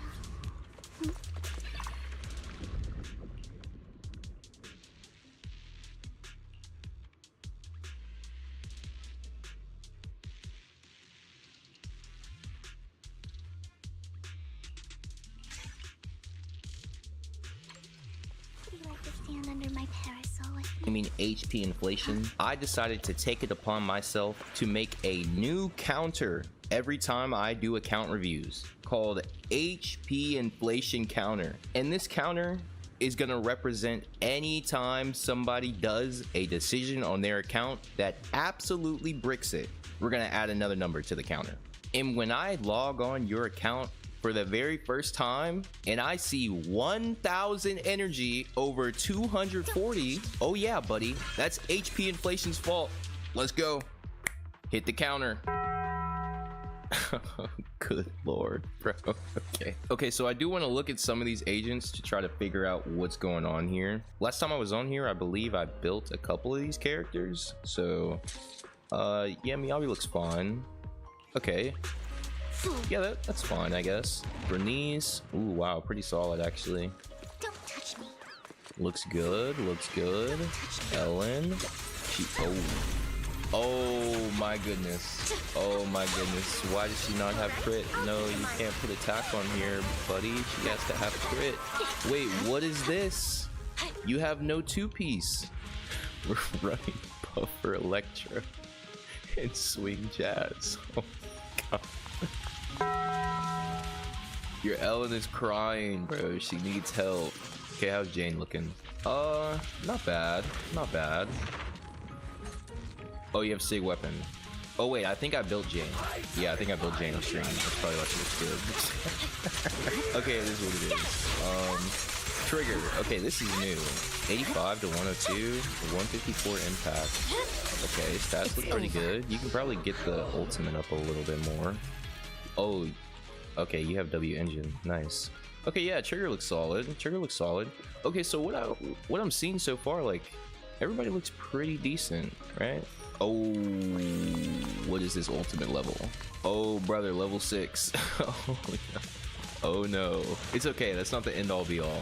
Weeping Cradle on her, huh? Okay. Okay, so basically what I'm doing here is I'm kind of just looking at the agents she has built, seeing if there's any problems with them and whatnot. I also want to take a look at the other agents she doesn't have built. For example, Grace, right here, right? So Grace, yeah, not looking too good, but she's at level 50. His stats can definitely be better here. Oh. Oh. Yeah, it's not looking good for Grace. It's not looking good. Nicole, okay. Well, from what I'm looking at here, Nicole doesn't seem like she's built properly. Nicole's the best agent in the game. You can fight me over this, please. I'm hoping you have Nicole built, right? Surely you have one of the best agents in the game built, right?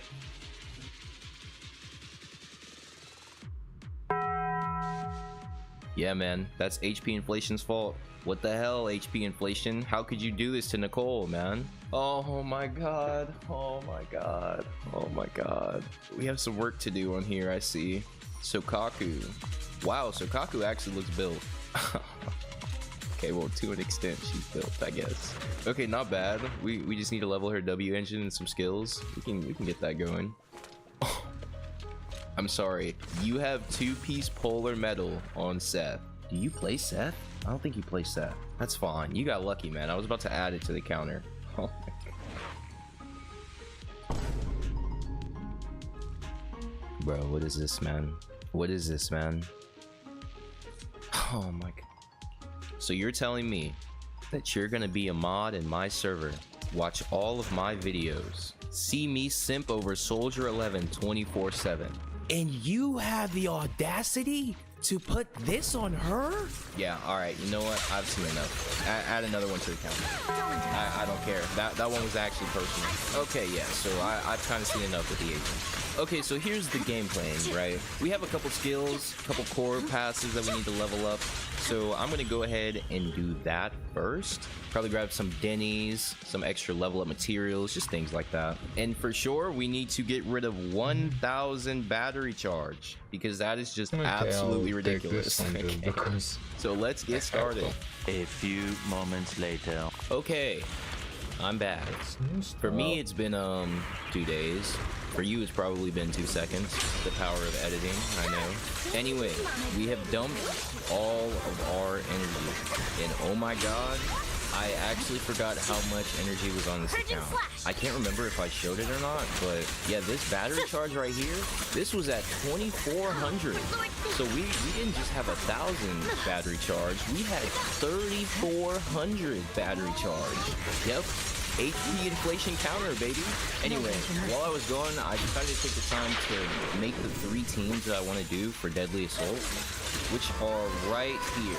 So based on Knives' preference, I made a Miyabi team, a Jane team, and an Electric team, which I don't know if this team is gonna work, but I made it. I'm hoping to get 9 stars in Deadly Assault, but it's probably impossible because this account has been inactive for quite a while, so I'm still gonna try my best. Anyway, I farmed out a lot of these maps for these characters, and I kind of wanted to just upgrade them with you guys. So I think Sokaku is fine, mostly because we're running her with Miyabi, so it should be good to leave her at core skill D. This Jane team, I'm actually not worried about, because Knives has all of these characters built, which is very, very good for me. Oh yeah, also, Lucy and Rena are sharing Lucy's triple. We don't have enough resources to level up Kaboom Mechanic, bro. So they're sharing a W engine. Now this is the team I'm scared of. Grace, Seth, and Reno against Typhon Slugger. Oh god. I'm only worried because only one of these characters, aka Seth, has a defensive assist. We're kind of just praying that we proc shock as much as possible, so yeah. Anyway, I've kind of just been pre-farming, so I want to level this up with you guys. Okay, now we have Grace at level 60. Get the skills up.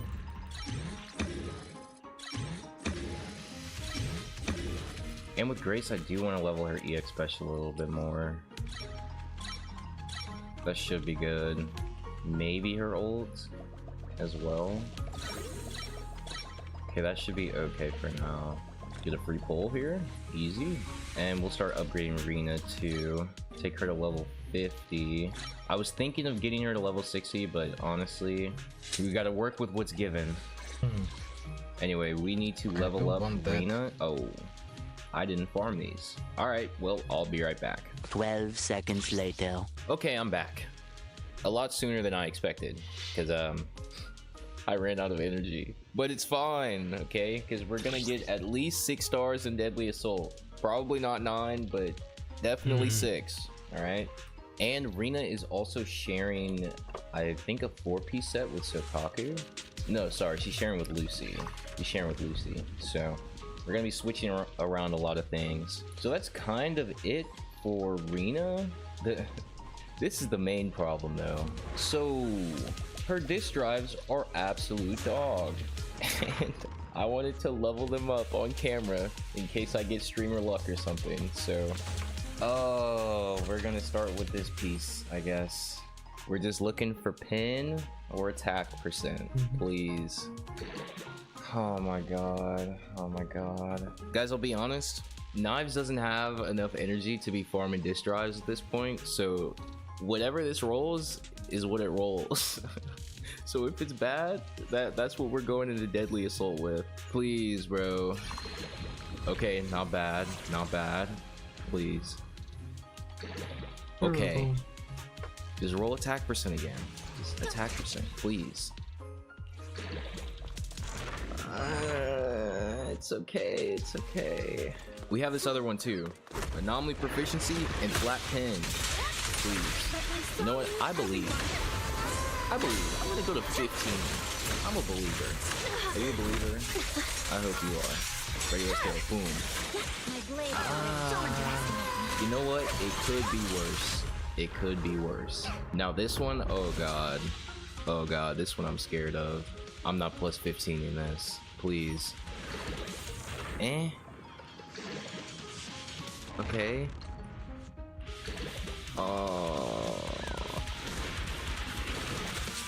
Oh my god, bro. Knives, I'm not gonna lie, man. Your account might be bricked, bro. Your account might be bricked.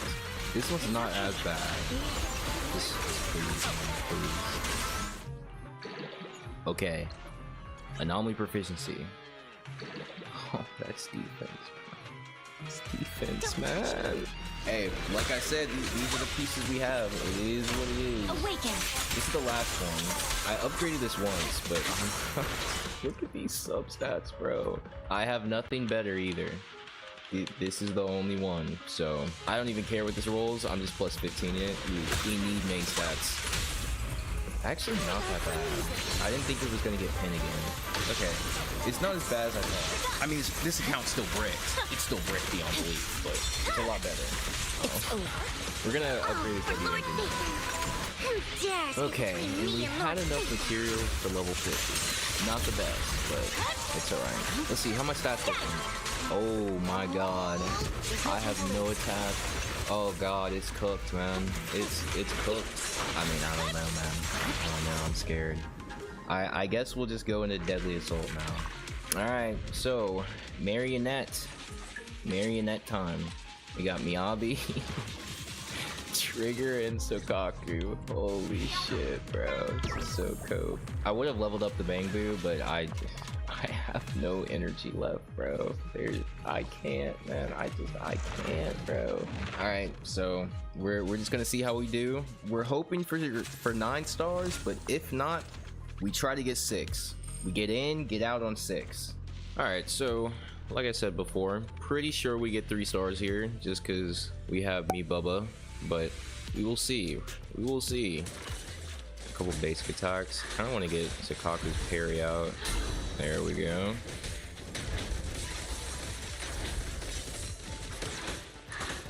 Oh god, that hurts. I'm feeling good so far. Feeling good. Okay, yeah, we're almost at 10k. I'm not really worried about this side. Maybe I put Trigger on a different team, actually.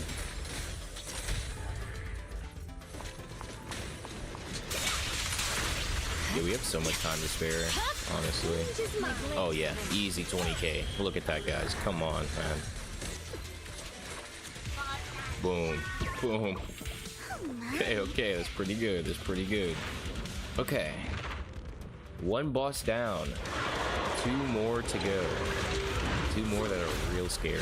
I'm not gonna lie. Okay, Mr. Dead End Butcher. I need you to be nice to me, alright? Talk to me nice. Let's go. Oh, actually, I should have got Fusion Forge out. Okay, that's not good.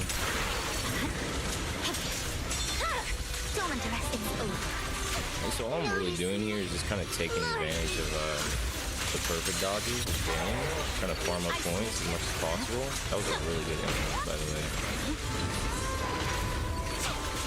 Bang. Okay. We'll go here. Probably finish with Bernice.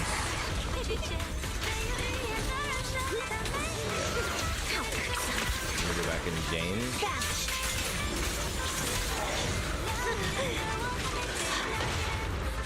Lucy ult.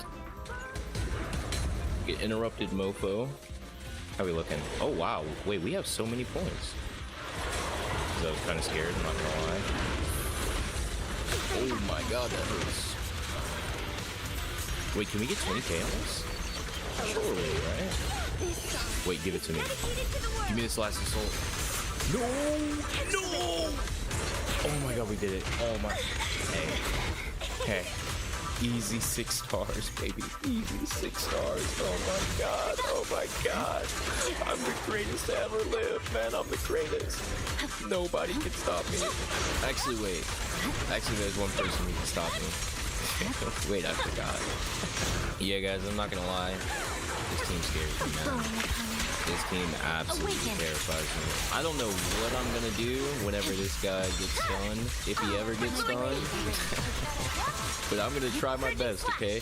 We already 6-starred, so all of this is just fun, alright? This is just for fun. Oh god. I don't think it's gonna feel that fun. Alright, let's go. I get Rina's buff out. I definitely dodged that, but it's cool, I guess. I need to get Seth's shield out here. Okay.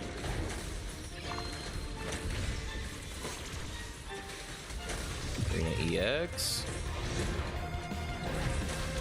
Oh my god, brother man. There we go. What? Okay, I'm restarting. Okay, that didn't happen. That didn't happen. That didn't happen. I don't know what you're talking about. That didn't happen.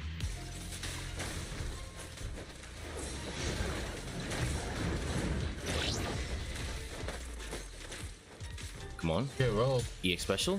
Yep. Let's go, Seth. Seth the GOAT? Come on, baby. Wait. Bro, I have 600 points. Yo, I'm trying my ass off and I have 600 points. Are you serious, bro? Yo, where's my Sambi, man? Where's my trigger? What the hell is this, bro? Okay, we're almost at the stun. Maybe this will stun him. Oh, it is. Nice. Okay, we'll reapply Rina. We will go into Grace. And then just keep it going. I'm ulting. The only, like, bad part about this team is that, like, nobody can proc, like, the rest of the shocks. So, they're kind of just overlapping on each other. They're not getting any value. Oh my god. Bro, oh my god, I have 4,000 points, bro. Yeah, Knives, man, you need to build like Anton or Harimasa or something. Harimasa sucks to learn, man, but you need him, bro. Oh my god, this fight, bro. Wait, oh my god, Grace is 1 HP. Wait, please don't kill her.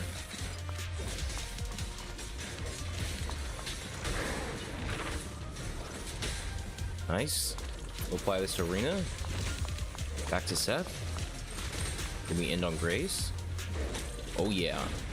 Oh yeah, let's go. Come on. Oh, we got 1 star. Let's go, baby. Come on, Seth. Seth T0. Ulti. Boom. Okay. That was a whole lot of trying for 1 star, bro. Yeah. It is what it is, man. It is what it is. I'm sure there's room to improve here, but, you know, honestly, for not clearing DA a single time and then coming on and clearing with 7 stars, you know, I'll take it, man. I'll take it. But oh god, there were some cursed builds on this account. For example, I almost added another to the HP inflation counter.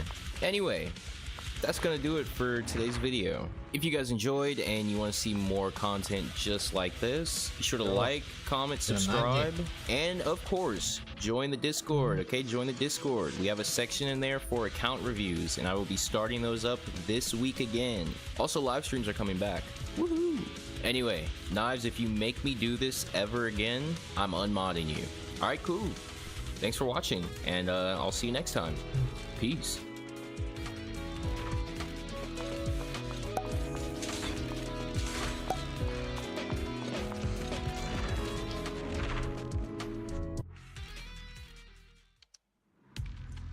What's up, guys? It's Flossin. So, from the early story quest of Season 2, the game has allowed us players to try out Jifufu, our next upcoming agent, and after testing her out a bit and seeing how she works, I genuinely think this character will be a lot stronger than many people expect. So today, we're gonna talk about Jifufu. I'm gonna break down her full kit at M0, explore potential synergies with other characters, and give my honest thoughts on whether she's worth or not worth pulling for. If you find this video informative or just enjoy it at all, be sure to drop a like and subscribe. It's completely free and lets me know that you enjoy this type of content. Now, with formalities out of the way, let's talk games. So, Jifufu. Despite her height in game, she absolutely makes up for it with her impact in combat. Jifufu is our next upcoming S-rank Fire Stun agent, and despite all the flashy releases that we've been seeing lately, she's honestly one of the more easy to understand but high value agents in the game. Her core revolves around two different things, might and momentum. But before we get into those, let's talk about her other skills, since they feed into both of those mechanics. We'll start with her basic attacks first. Jifufu actually has two basic attack styles. The first is a 4-hit combo. If you basic attack 3 times and then pause, kind of like A-rank Ambi, and attack again, she'll end with a heavy slashing attack. The second style, and the style I think most people will gravitate towards, is the spam combo. If you don't pause after her 3rd hit and keep attacking, she enters this slashing frenzy that literally just keeps going. And when I say it keeps going, it keeps going. And yes, for science, I tested it, and you can literally do this infinitely. Oh god, I love this game, man. Her second important skill is her dash attack. Now, her regular dash attack, it's pretty underwhelming, but if you dash attack and hold the basic attack button, she actually enters her spin to win stage. Yep, Rip Piperman. And just like her infinite basic attack, yep, you can spin to win forever. So, if you ever wanted to explore inside the Hollow as a Beyblade, you pretty much can. Alright, now let's talk about might and momentum, because this is basically the meat and potatoes of Jifufu's kit. So, her might meter is the bar that's displayed underneath her HP, and she can hold up to 200 at any given time. Her momentum is tracked below her health bar as well, but it's actually displayed as a buff icon in battle, and she can hold up to 15 momentum. So, whenever Jifufu has 100 might and she's off field, she enters her Tiger Roar state, and this state is going to give the team a crit damage boost and increase the chain attack and ultimate damage, and it's going to increase Jifufu's own impact as well. But it also gets even better. If Jifufu's initial attack is above 2800, for every extra 100 attack, the crit damage buff she provides is going to increase even more. This is pretty insane, and you'll want to make sure that you capitalize on it as best as you can. Okay, so we talked a little bit about might, but how do you actually build it up? Well, there's 4 different ways. The first way is her summon in battle, Q-Way, but from here on out, I'm calling him Da-Way. So her summon Da-Way attacks periodically in battle, and each time he hits an enemy, Jifufu is going to gain 20 might. The second way to gain might is her spin to win dash attack. The only way to get might from this attack though is Jifufu has to have at least 1 momentum, and each time she hits somebody during this dash attack, it's going to consume 1 momentum and give her 25 might. The third way is her EX special attack. This attack is going to give Jifufu 80 might and 3 momentum. And the fourth way, her ultimate, is going to give her 100 might and 6 momentum. So yeah, if you're really trying to stack might, then using her spin to win dash attack is going to be the best way to do that. And this is also really important because her spin to win dash attack is the only way that you can consume momentum. Each hit that Jifufu and Da-Way do when she hits an enemy is going to consume 1 momentum and give you that 25 might, like we said before. So overall, Jifufu's gameplay is pretty simple. You want to stack might and momentum, and then swap onto your on-field DPS. You want Jifufu to stay off-field and support what the buff she provides while Da-Way keeps attacking. Pretty simple, but very effective in battle. Also, I noticed something pretty cool while testing her out. If you switch back to Jifufu during her Aftershock attack, it actually teleports you to the spot that she's at. Now this is pretty similar to Trigger. I don't know how important that'll be yet, but it could open some clean plays if optimized. Also, Jifufu's additional ability activates when you have an attack or rupture agent on your team. And when it's active, all characters are going to get a 1000 max decibel increase. And when an attack or rupture agent uses their ultimate, Jifufu is going to give them 300 decibels. So, when Jifufu's on your team, ultimates for these agents technically cost 2700 instead of 3000. It might sound small, but in Shiyu Defense or Deadly Assault, this can be a game changer. It also helps when you're saving ults for a stun window in a boss fight, but you're already maxed out at 3000 decibels. Okay, so with Jifufu's kit in mind, it's pretty obvious that her best pairing is Yi Xuan. Jifufu gives an insane crit damage buff, so you can focus more on crit rate when building your Yi Xuan. And this is extremely helpful if you don't have Yi Xuan's signature engine as well. Yizhuan's also a greedy on-field DPS, and Jifufu supports that perfectly from the sidelines. She also helps funnel 600 decibels because Yizhuan can ult 2 times, making her decibel ultimate cost 2400 instead of the usual 3000.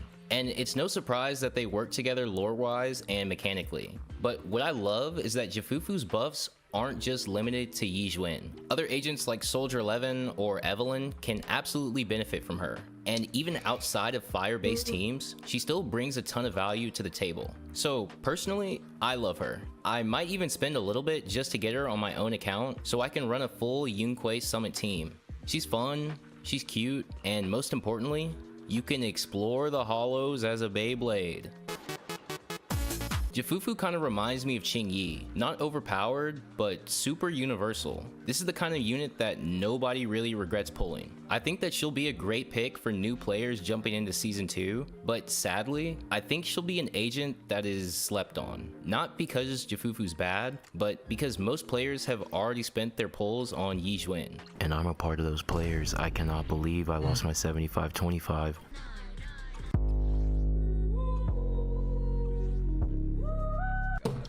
I'm done. That said though, she's clean, she's fun, and the infinite combo stuff is really addicting.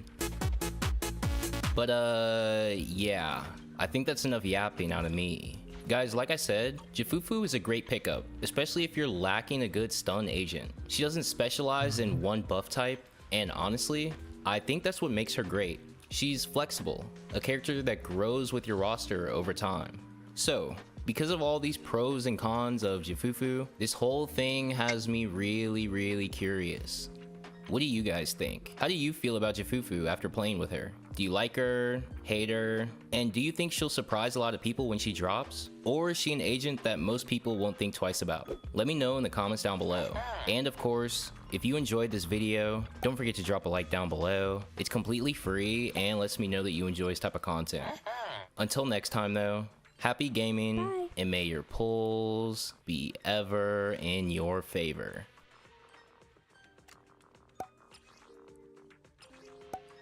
Come on, crit.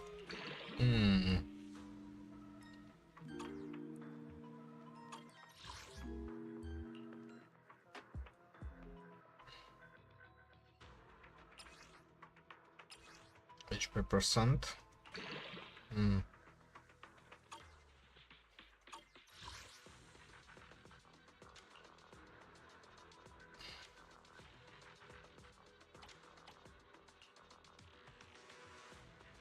Yeah, no.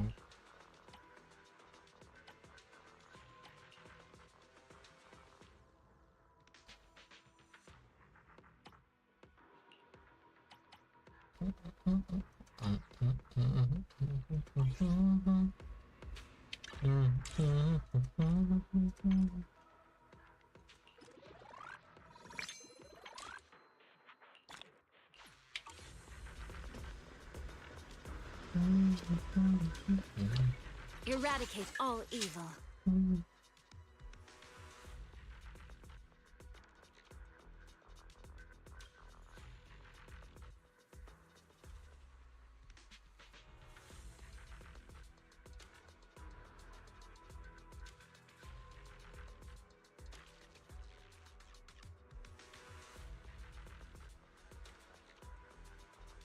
Actually, you know what? You know what I'm gonna do?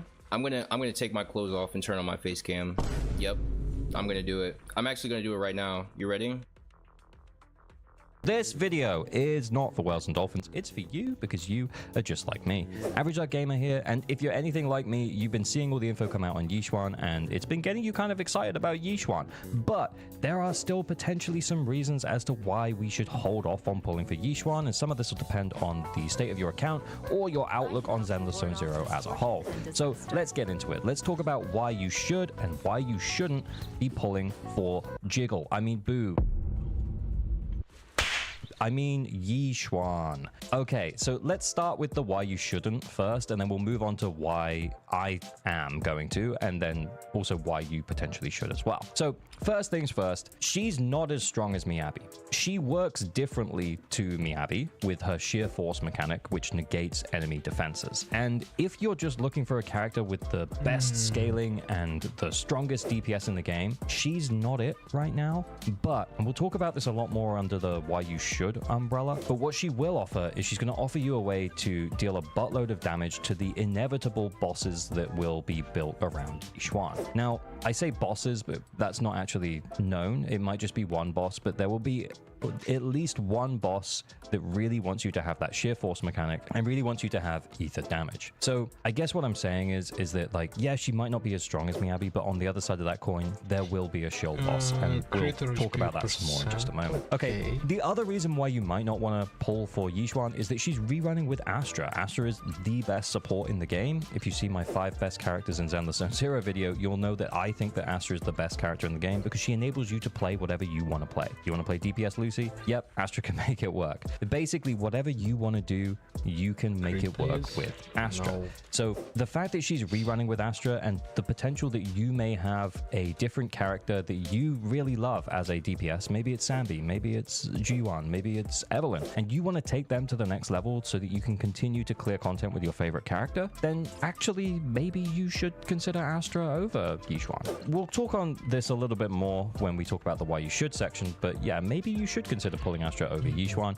Not everyone is going to be able to get both, and not everyone has already got Astra right now. I think another thing about Yixuan that you should be aware of going into her is that she could be a little bit complicated. Right now, as far as we know, the skill ceiling with her does seem pretty high. She's got a lot of different mechanics and a lot of different moves that she can do. I think this is really interesting and exciting, and I'll talk about that some more on the other side of things. But if you're more of a player who likes to kind of just mash the buttons, get the rewards, see the characters do cool stuff, and you enjoy the game's story, she may not be the right pick for you. Now, from what I've seen from the early access creator beta stuff, it does seem like people are saying that you can still just mash buttons and get what you want, but potentially as we get deeper and deeper into the game, you not being able to execute all of her mechanics properly might actually hold you back a little bit, and therefore you may be better off waiting for a different agent who enables you to kind of just hold the button down, i.e. Miyabi. And another reason why you might not want to pull for Yixuan right now is that she's not complete, and I think it makes sense that she's not complete because she's launching as a very strong DPS in the game, as we've already talked about. She's maybe second to Miyabi right now, but when she comes out, she won't have a complete team because Jufufu is not out yet and will be coming out in the second half. So all of the early access stuff that we're seeing right now is not based on including Jufufu. So even though she still looks pretty good right now, if we rewind the clock a little bit back to 1.5, when Astra came out, Astra was, you know, touted as an excellent support that most players should pull, and then Evelyn came out straight afterwards and took advantage of pretty much every single aspect of Astra's kit. Now, Yixuan is not launching in the same way, so actually the benefit that she might get from Jufufu in a few weeks after she launches, we aren't aware of right now, which also brings us to the point of, well, then maybe you should just wait. So let's just bring up that point as well. Yeah, most players probably should wait on pulling for Yixuan until we get a little bit more info on Jufufu, and also until we get the drip marketing for 2.1. So the thing that they've been doing with the drip marketing recently is that they've been delaying it until the new character is actually available on banner, and then they release the drip marketing for 2.1, for example, a few days after Yixuan's banner starts. So basically everyone who's really excited for Yixuan has already pulled for her before they tell us who's coming in 2.1.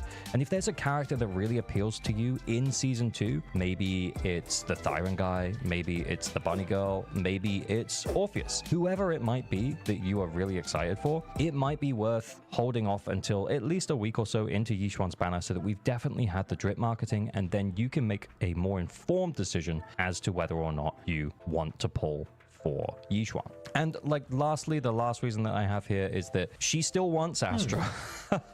So when we heard that we're getting Yixuan and she was a HP scaling unit, at face value, I thought that was great. Finally, a unit that doesn't want Astra, except she actually converts 30% of the attack that she gets into sheer force, which is where all of her damage comes from, where she negates defense.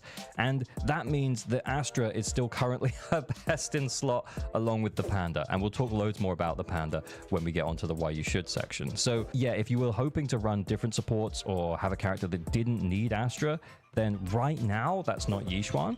Hopefully it is Yixuan when we get Jufufu.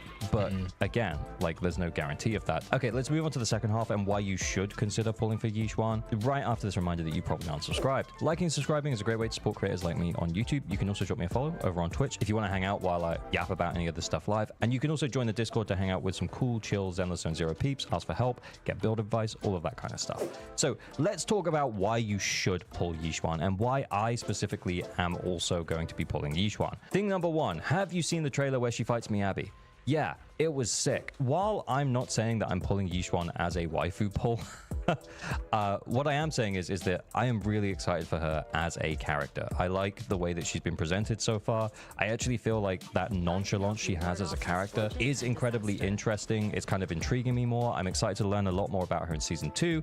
I am excited to pull for her from a character perspective. I will also say as well that I'm also really excited for the panda, the Dragon Warrior, Pan Yinhu, and currently what Pan Yinhu does is that he provides a buff to that sheer force damage, which means that he only really works with Yixuan currently. And that actually is also part of the reason why I do want to pull for Yixuan, is because pulling for Yixuan is going to give you the panda because he's available on her banner, and also Pulchra. It's a really good banner to pull on. So like if you're a free-to-play or low spend or newer player, pulling on that banner gives you a complete free-to-play team for Yixuan.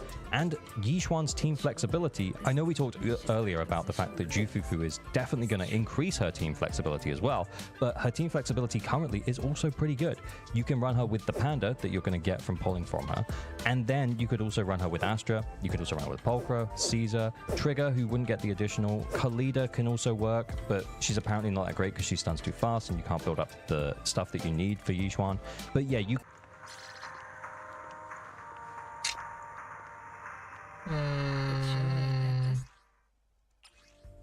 Come on, give me crit.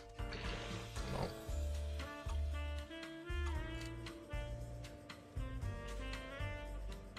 Okay.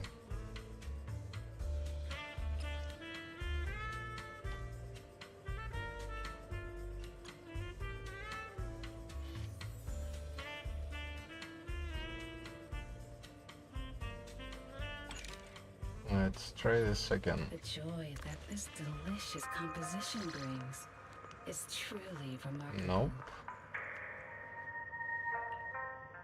One more time.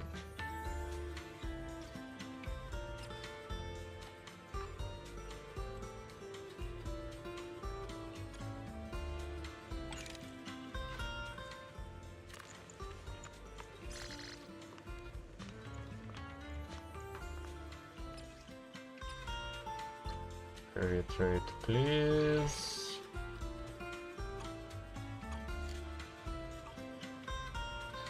Okay, well.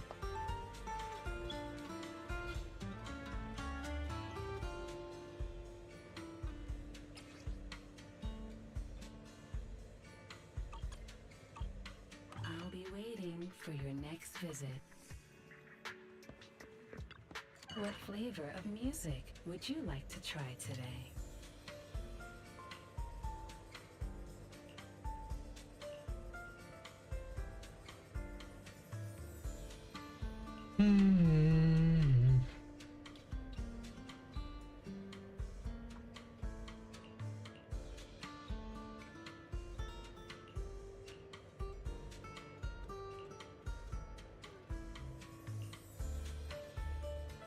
The joy that this delicious composition brings is truly remarkable.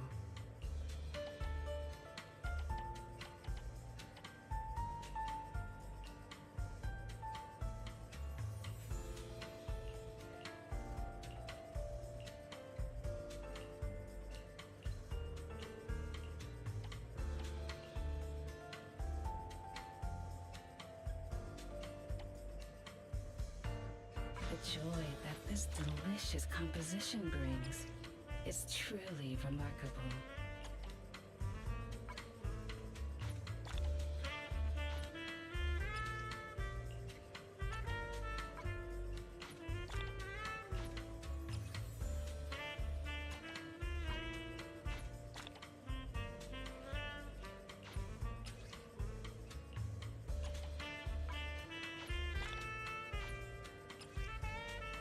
joy that this delicious composition brings is truly remarkable.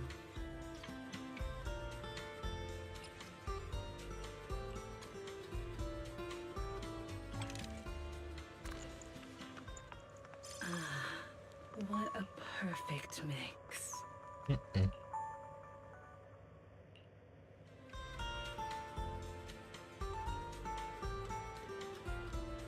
The Sapen is completely The useless. joy that this delicious composition brings is truly remarkable.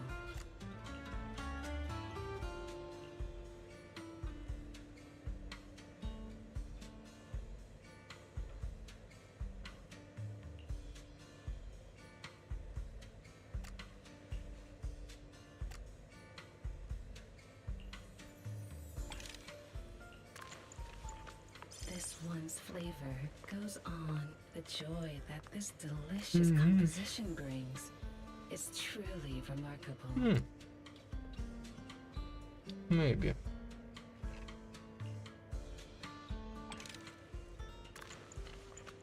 This one's flavor goes on and on. I'm not sure.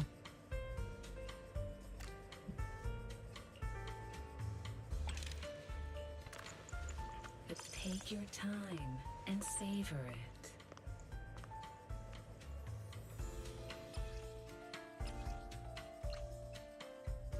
Come on, give me a crit. Oh. Not sure.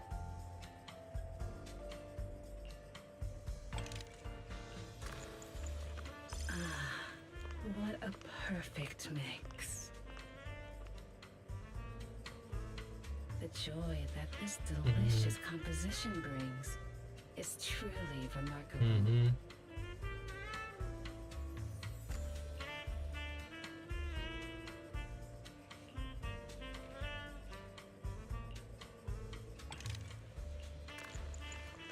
Take your time and savor it.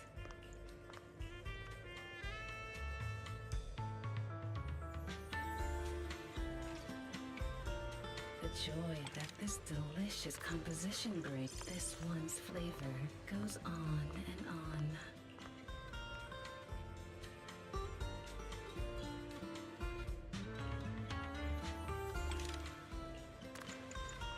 Ah, what a perfect mix.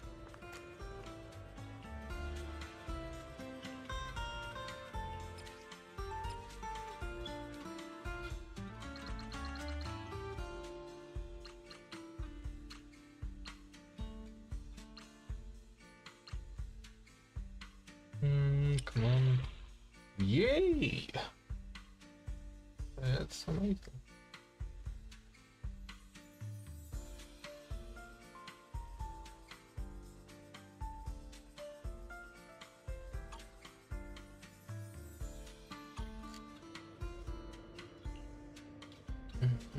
The joy that this delicious composition brings is truly remarkable.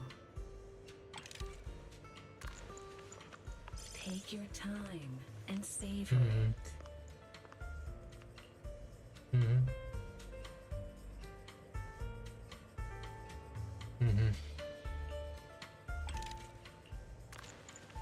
This one's flavor goes on and on.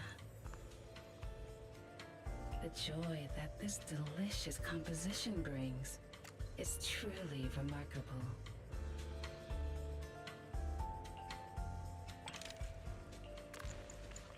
Take your time and savor it.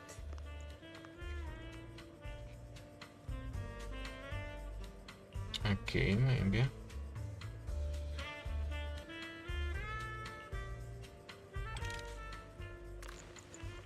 Ah, the joy that this delicious composition brings is truly remarkable.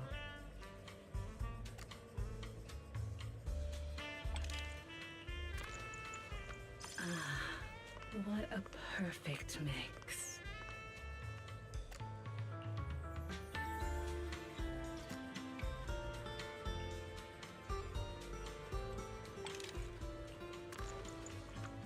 Take your time and savor the joy that this delicious composition brings.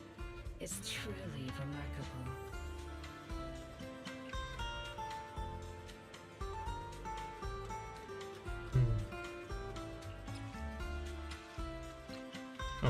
What if it goes into crit? But it didn't.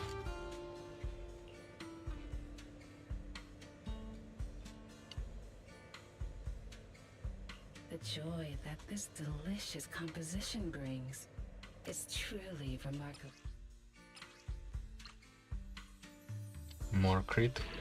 No.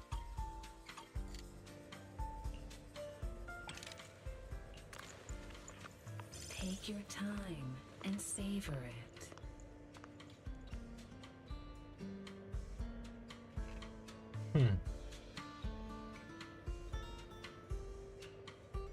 The joy that this delicious composition brings.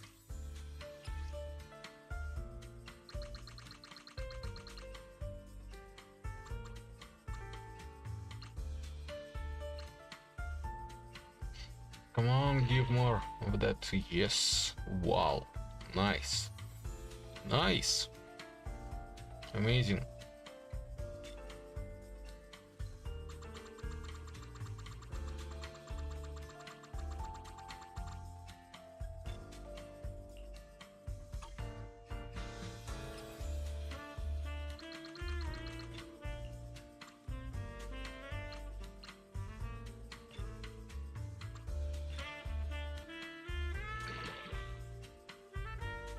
Wow. Come back again soon. This is the path I follow. What brings you here this time?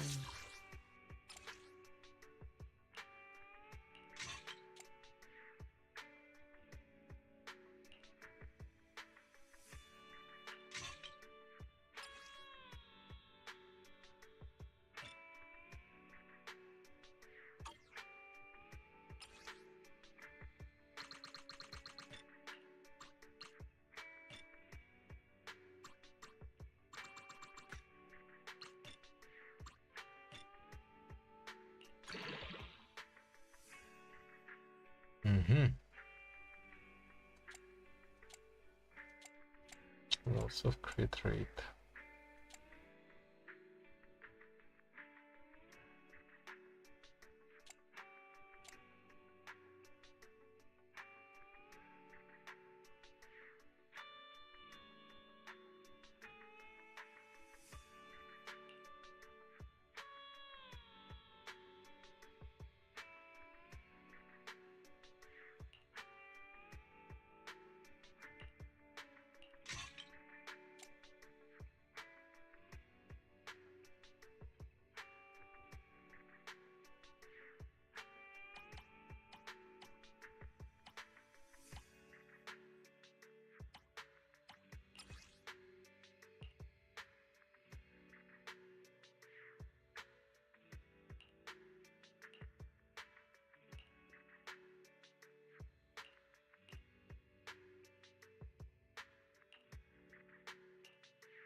Wow.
Can mix and match some of those options if you don't necessarily want to run Panda, and it just means that she's going to be a really flexible, easy to use character. Oh, and Lucy, I forgot Lucy, I'm sorry. Lucy also will be great. And the last point I want to talk about then with why you should consider pulling her is that the way that the game has been working is that it's been slowly increasing HP, and we've talked about this. We've talked about HP inflation. It's been a long thing that we've been talking about, but it does seem like with this introduction of the sheer force stuff that they're going to start going in a different direction, and they're potentially going to start buffing enemy defense, which means that you're really going to want a character that deals sheer force damage. Now, it might be that that's Yixuan. It might be that down the line we get other Rupture agents that can also do sheer force damage, and therefore you could also pull for them. However, what I will say is that getting Yixuan now means that you are ready for that eventual boss or bosses that come along that have really high defense, have really high ice resistance, so therefore you can't just brute force them with Miyabi. And pulling for Yixuan is going to make that journey a lot easier to clearing that content. I'm not saying that you need to pull her to get through these bosses that are going to be designed around you pulling her, because you will still be able to brute force with other characters, potentially not Miyabi, because I expect they will have like a Miyabi block, i.e. ice resistance and too much defense. But if you have the Polychrome and you already have Astra and you want to have an easier time with the endgame content, then yeah, I think pulling Yixuan's a pretty good idea. To me, it feels like in Zenless, having different options on how you approach the endgame combat encounters is more useful, because when they start adding particular bosses with certain types of resistances, you'll have more options. Now, naturally, you can't pull for every character, but I think Yixuan being the first Rupture agent that we have is likely to see very good use for quite a while. And ultimately, I think that's the reason why I am going to decide to pull for her. But anyway, that's about enough out of me. Let me know down below what it is that you guys are planning to do. And as always, remember to like and subscribe for better average luck on your pulls. Pull responsibly. Stay weird. Bye. Bye, bye, bye, bye, bye, bye, bye.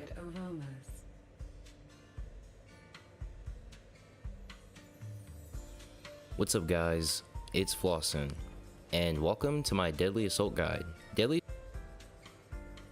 9 months ago, I made a video explaining why I do not buy one of the most popular proposed solutions to the Fermi paradox, an idea known as grabby aliens. The idea was conceived by economist Robin Hanson, and I addressed my criticisms to him directly in the video, so check that out if you haven't already. At the end of that video, I said that if you guys were interested, I would be happy to weigh in with my thoughts on the other most popular idea out there, and that is the Dark Forest hypothesis.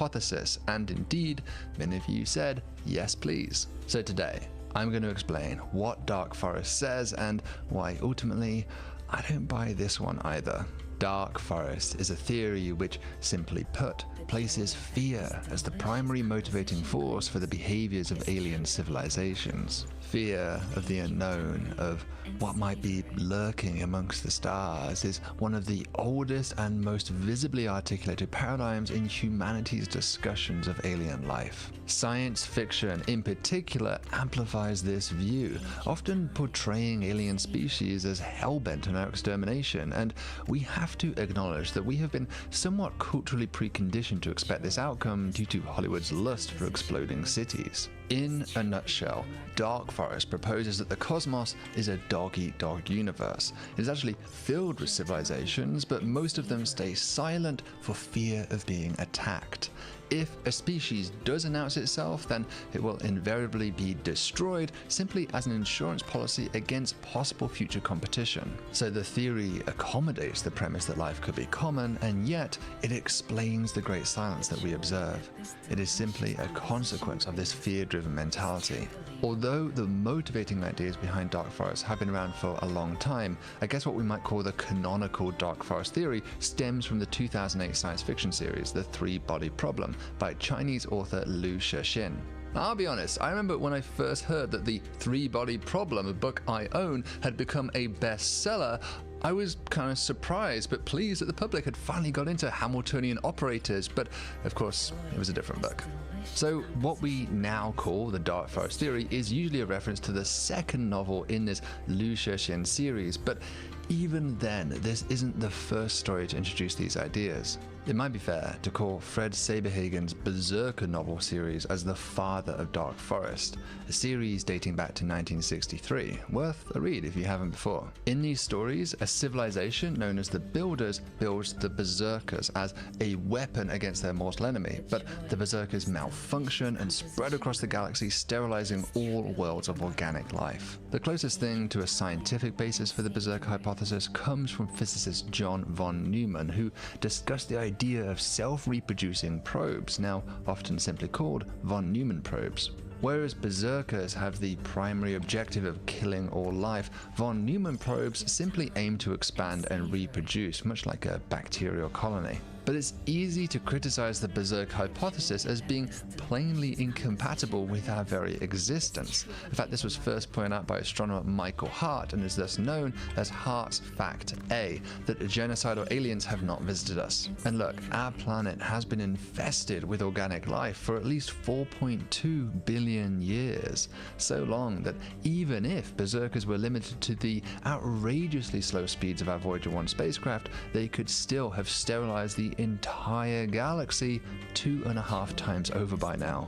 I do have some more nuanced thoughts on this though, and I'll direct you to here for that. Regardless, I suspect this is one of the factors which motivated author Liu Shexin to modify the Berserker hypothesis into the Dark Forest idea. The key modification is that rather than sending probes out to every world in the cosmos, the Builders, or really now the Trisolarans in this story, only send them to worlds with technological species discovered on them, saving some resources. But the motivation for Dark Forest goes much deeper than this, and we will explore that next.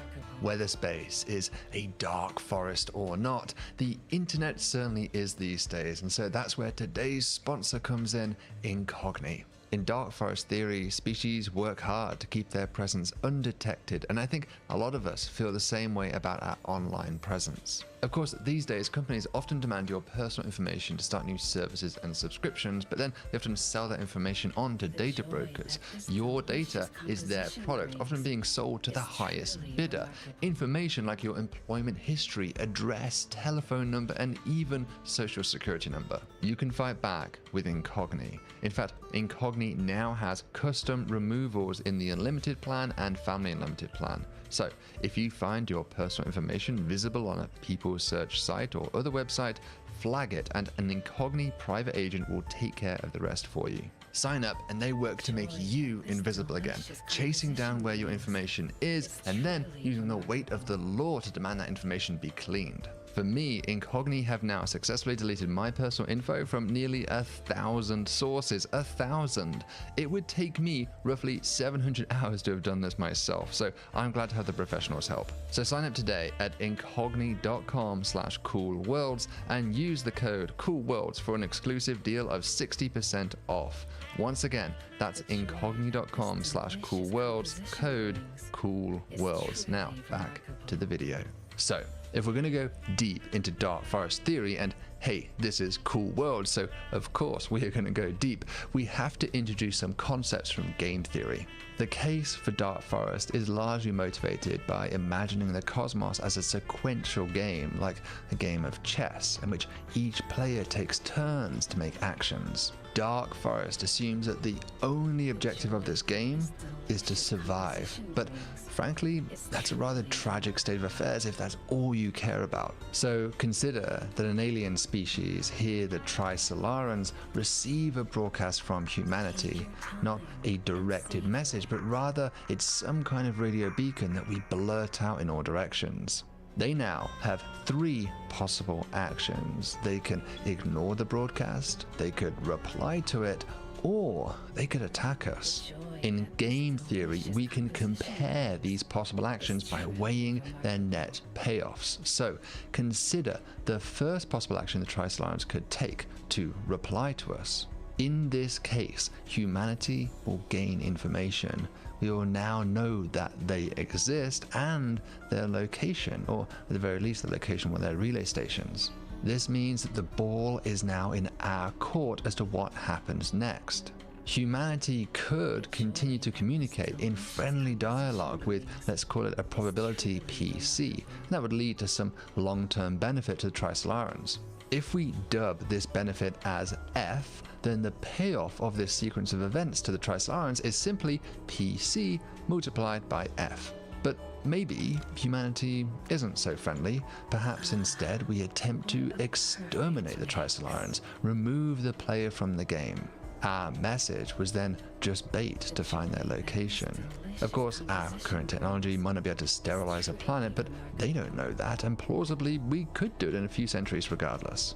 So let's call the probability of us attacking them as PA, and the benefit from that, from the Trisolarans' perspective, is typically assumed to be very bad. In fact, infinitely bad, so minus infinity. So now the Trisolaran payoff from the sequence will be PA multiplied by minus infinity, which of course is just minus infinity.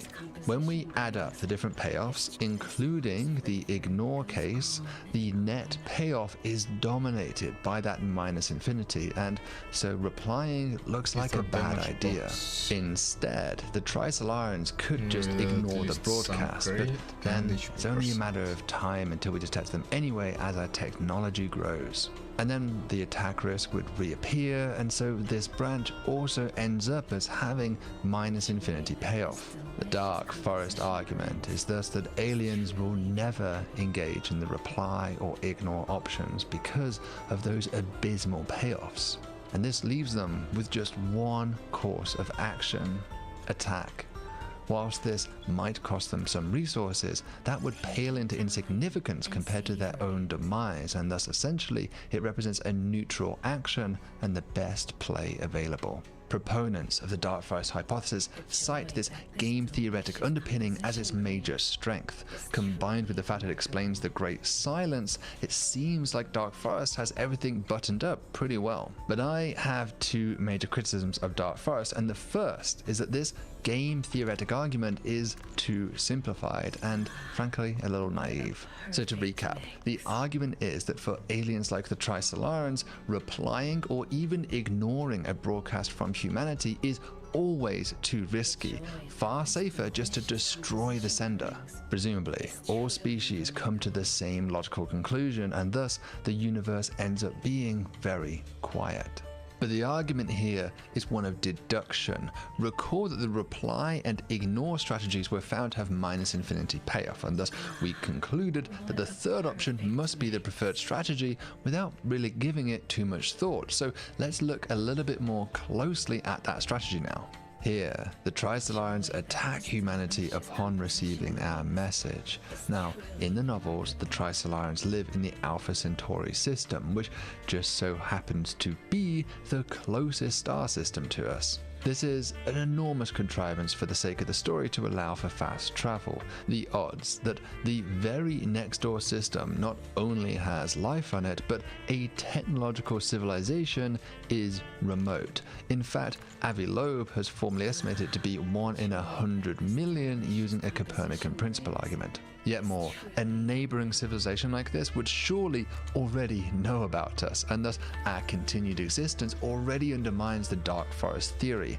In practice, I think it's safe to assume that another civilization would be hundreds or even thousands of light years away. That's important because it introduces significant risk to the attack option branch, because now an attack is by no means guaranteed to be successful.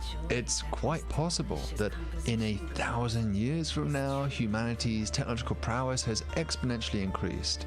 Even if their attack travels at the speed of light, it would still potentially take many centuries to reach us. By then, we may be able to trivially defend the attack, or perhaps by that point we would have spread across the solar system, or into deep space O'Neill cylinders, or even colonized nearby star systems. If even a single vestige of humanity survives, we could plausibly retaliate. And remember, the Trisolarans have essentially no intelligence about us whatsoever beyond that initial broadcast they received. For all the Trisolarans know, humanity could be far more advanced than they, especially in a millennium from now. So whereas before we had this chart, we're going to add some nuance by allowing for the fact that an attack is not guaranteed to be successful. So one outcome is that the attack is successful and thus humanity dies with a probability PAS, but another option is that it was unsuccessful with a probability 1 minus PAS.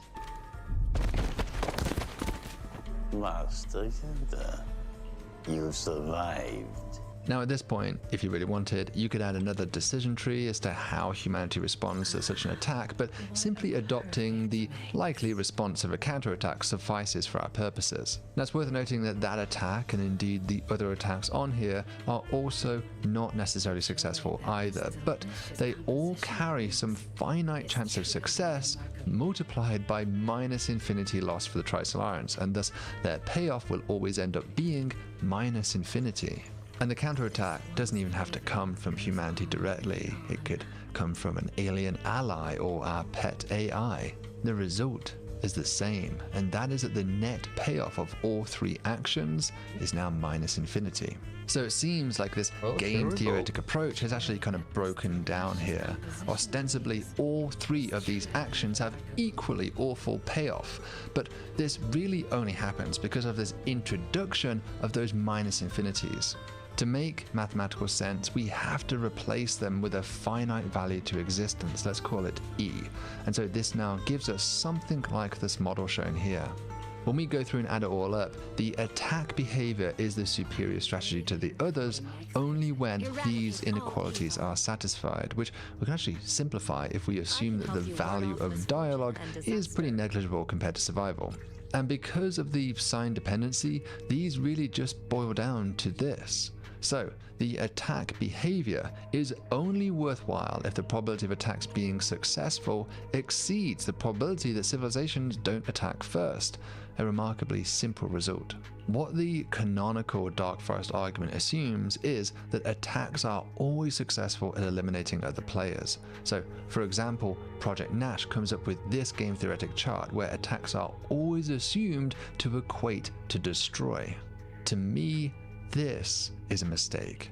What this really comes down to is that attacking risks mutually assured destruction, MAD. This, of course, is a concept familiar to anyone worried about geopolitics or modern superpowers, each with a nuclear arsenal capable of annihilating the other. Even though nations may be adversaries, it is not beneficial to go around nuking every player. The risk of retaliation is simply too high. When we factor in MAD, Dark Forest starts to make a lot less sense. There is a way to avoid MAD, to be a genocidal maniac without the risk of retaliation. It's really quite simple. The safest way to avoid the risk of a counterattack is to launch your assault before the other player spawns, to sterilize their home planet before they have a chance to develop. And this, of course, is the original Berserker hypothesis that we discussed earlier, the seed from which the Dark Forest took root. You know, the three-body problem always kind of bothered me on this point. How could it be that there was an advanced civilization just a few light years away, one capable of interstellar travel and even folding protons, yet one that had no idea that the Earth was inhabited by a technological species? In the story, our broadcast is what triggers their attack, but surely they would have known about humanity decades or even a century earlier than this, and thus had the chance to attack us when we were far more defenseless. As an example, consider that humanity has altered the chemical composition of our planetary atmosphere over the last century. Besides from triggering climate change, many of the chemicals we produce, like CFC gases, have no natural production channels and thus would immediately betray our presence. But Berserkers goes further than this, because even waiting for a technosignature like CFCs would be too risky.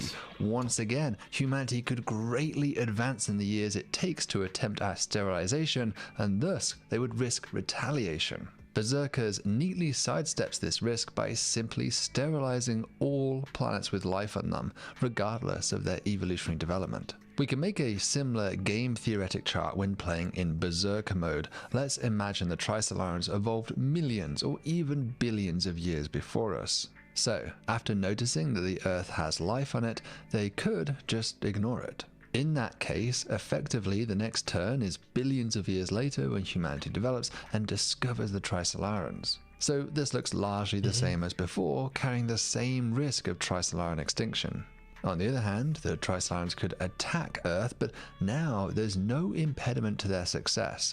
Even if something went wrong, they still would have billions of years to try again. Perhaps this costs them some resources, R, but if R is small compared to the value of existence, E, then it becomes clear that this is the optimal strategy, the so-called Nash equilibrium. The issue of resource scarcity, though, is often framed as a primary argument for motivating the Dark Forest hypothesis over that of Berserker, because eliminating life on 100 billion worlds would add up. That would be very expensive. But I think that this misses the argument of von Neumann that the originator of the Berserkers need not shoulder the resource cost for all probes. Rather, they simply build the first few Berserkers, which then gather materials on distant worlds and then use that for self-replication. I think the most compelling argument against the Berserker hypothesis, though, is actually different, and it harkens back to the original stories of Fred Saberhagen. If these probes are self-replicating, capable of propagating their build code from one generation to the next, then they will be capable of Darwinian evolution and mutation. Accordingly, there is always some risk that these probes will malfunction and eventually attack their creators.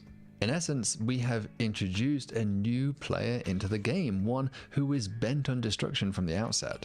And for me, this really nullifies the previous clear advantage that the building Berserkers branch initially seemed to have. Despite that, I still think there is a better case for the Berserker hypothesis over the Dark Forest hypothesis. Because consider that we are already putting AI into all sorts of devices right now, including spacecraft control. Eventually, it may become very difficult to distinguish between humanity and AI as we gradually merge our thought processes with machines. In such a case, the distinction of Berserkers as a third player might dissolve. As long as there's some Berserkers still out there, then in effect, the creator is still going.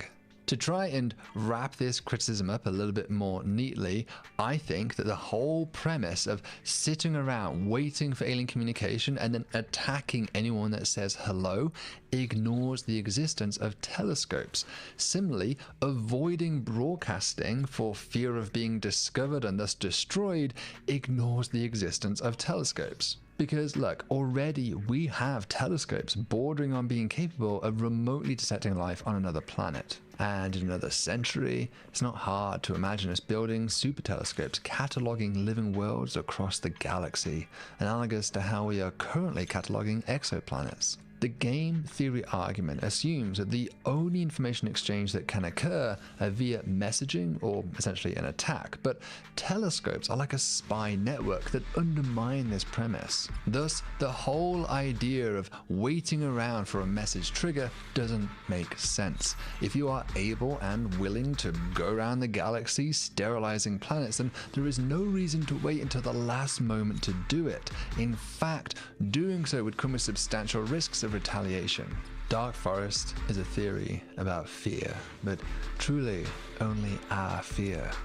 The truth is that we have no idea if other civilizations would share such a fear, since we have no interactions with them. And any argument that casts aliens as genocidal maniacs is really a statement more about us than them, since we have zero information about their behavior. Dark Forest is a mirror. Like, in fact, much of SETI is. It's a mirror revealing a dark side to our own human nature that, in moments of fear, we are capable of capitulating to violence. You know, if we followed the tenets of Dark Forest in our own lives, it would be a pretty grim world. We would never have children, for that would introduce new players that could eventually turn around and kill us. We would never invite friends over because they would then know our location and could then kill us. In fact, we'd never step outdoors or even interact with the outside world in any way because all of that would carry some finite risk to our own mortality. The game industry consists of many different subgroups: gamers, hardware vendors, developers, reviewers, and content creators. Today, we will be providing clarity that the game industry must integrate to overcome prolific lies that are being spread in the form of aggressive damage control that is infecting the social culture in modern gaming. I'll be dismantling a list of statements which may seem defensive on Threat Interactive's part, but these statements were repeated so often that they were going to be addressed regardless. We will also debunk fake online benchmarks promoting UE 5.6 performance so that we can explain where actual improvements exist. We will then teach you the required thought process to spot out of context Nanite versus LOD test. Now let's talk about this first statement. For context, if we release a video or if someone online makes a post about an optimized approximation graphic technique, such as parallax occlusion in the place of micropolygons or voxel ambient occlusion in place of ray-traced ambient occlusion, there's always going to be someone who tries to discredit those because they're not compatible with path tracing and path tracing is the future. First of all, 4080 can barely provide a visually stable path trace experience. To achieve just 80 FPS at 4K, DLSS performance and frame generation need to be enabled. A lot of videos showcasing the performance on this hardware have VSync disabled, which means a much better. What's up guys, it's Flossin. So from the early story quest of Season 2, the game has allowed us players to try out Jifufu, our next. I wanted to make this video today because I just saw a fantastic video that was just released hours ago by one of my favorite YouTubers, Smarter Everyday. And in this video, he goes through the incredibly frustrating process of trying to have a product fully manufactured in the United States. After 4 full years of trying to get a grill brush made here in America, he actually ended up failing to do so. I recently made a couple of videos about the new tariffs and how I've been forced to use Chinese manufacturing to bring a few different products to market. One guy specifically said that I was a traitor to my country because I had my hot sauce bottles made in China. I went to a facility that does injection molding and I said, can you make these parts? And they said, yes, we can make the parts. And I said, that's great. I would also like to make the molds here because I want to learn more about molds. And they said, oh no, we don't make molds here. We ship the CAD file to China and they make the mold and they send it back and then we injection mold. I said, no, that's not what I want to do. I don't want my intellectual property in China. I want to make it here. And they said, good luck. All right, Patrick, I saw this video by Destin, Smarter Everyday. I immediately sent it to you because I was like, oh my gosh, this is exactly what we've been dealing with and what we've been going through. And specifically you have been trying to make a baby bib. This is very similar to what I'm trying to make. And I've run into 2 major issues when I contact all of the manufacturers here in the US. The first one is that this is just simply too large of a product for them to make a mold for. And the mold that I'm trying to make isn't an injection mold, it's actually a compression mold. I don't know, why there's limitations on that, but they're all telling me that this is just too wide and it's just too big for a compression mold. I have not had that problem in China. The second issue that I have is just a minimum quantity order. I am trying to make 2,000 to 5,000 initial products just to test the market. And they are all telling me that their minimum order quantity is 20, 50, 100,000 units. Have you actually gotten any quotes from US companies? I think I did get one company. He called me back and he gave me a quote, and it was something like $20 a bib.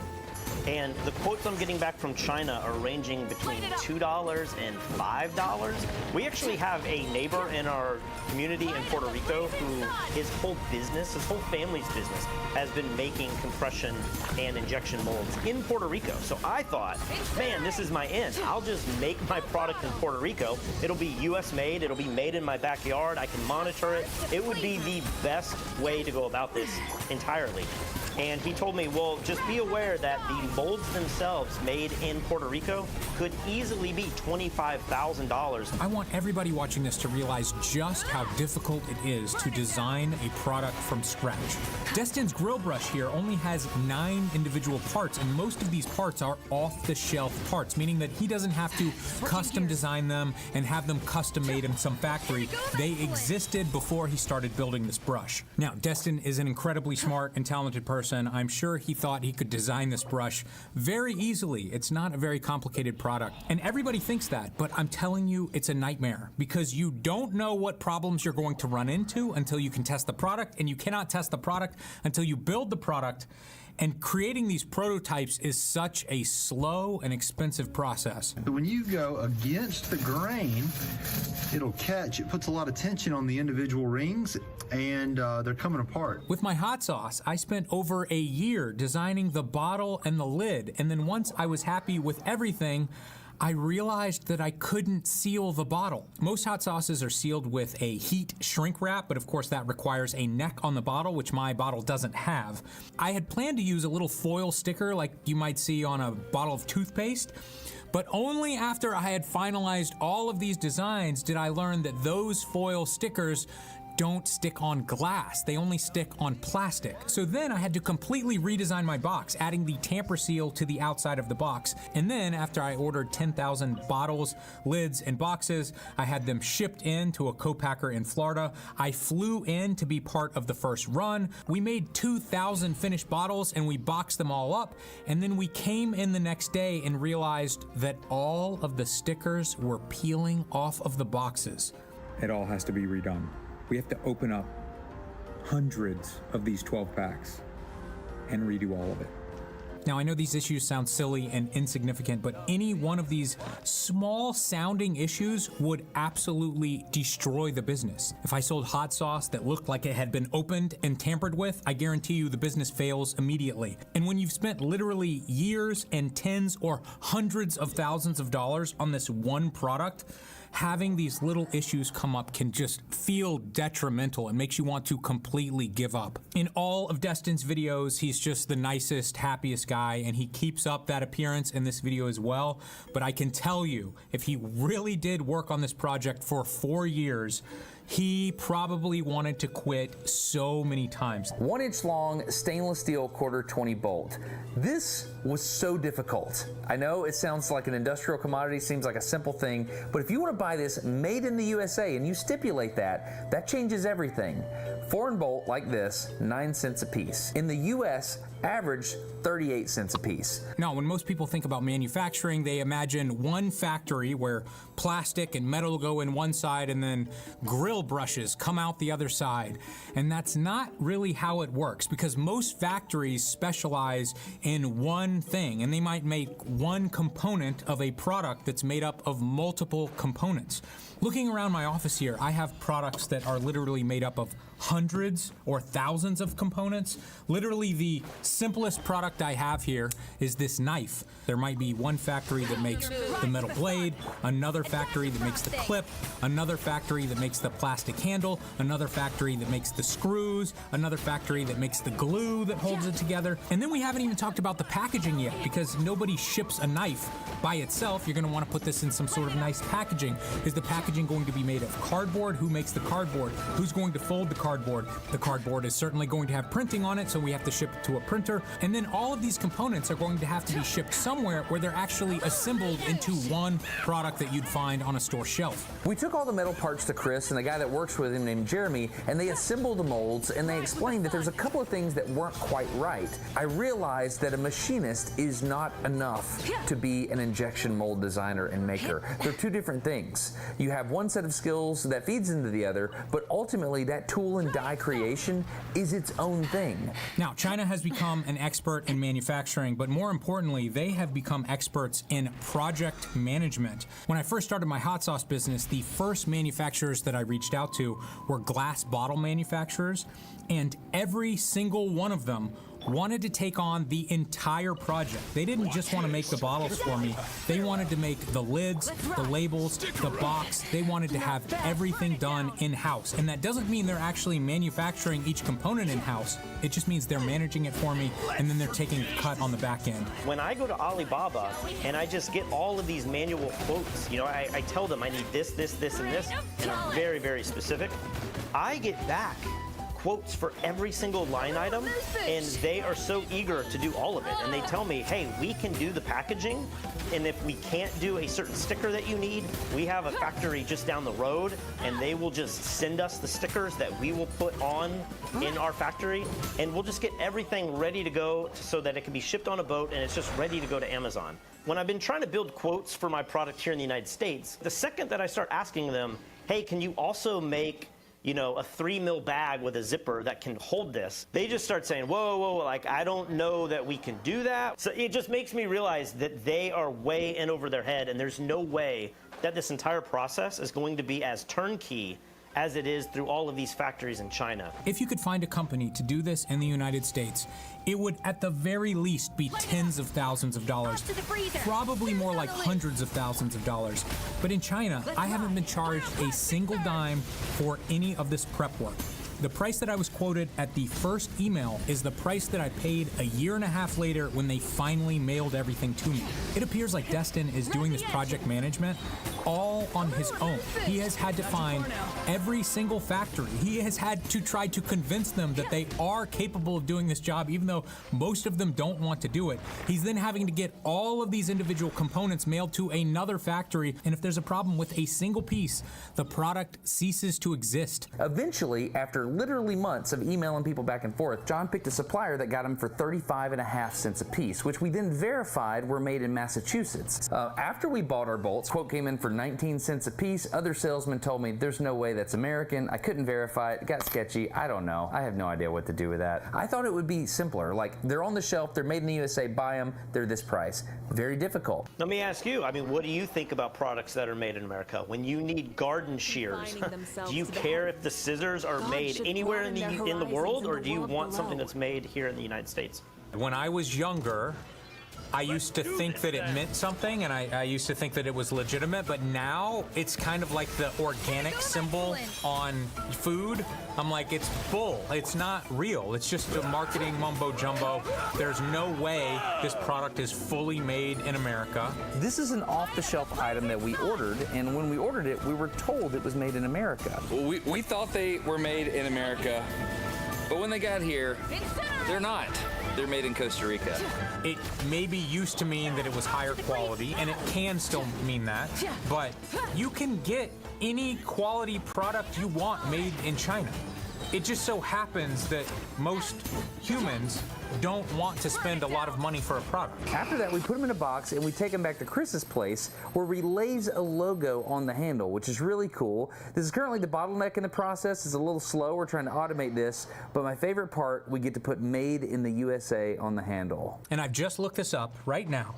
It says, under current Federal Trade Commission guidelines, a product may be advertised as made in America if all or virtually all of the labor and materials in the product are domestic. Okay, so this is chainmail that we haven't used in any assembly yet. This is from India. Dude, look at that. That's not from India.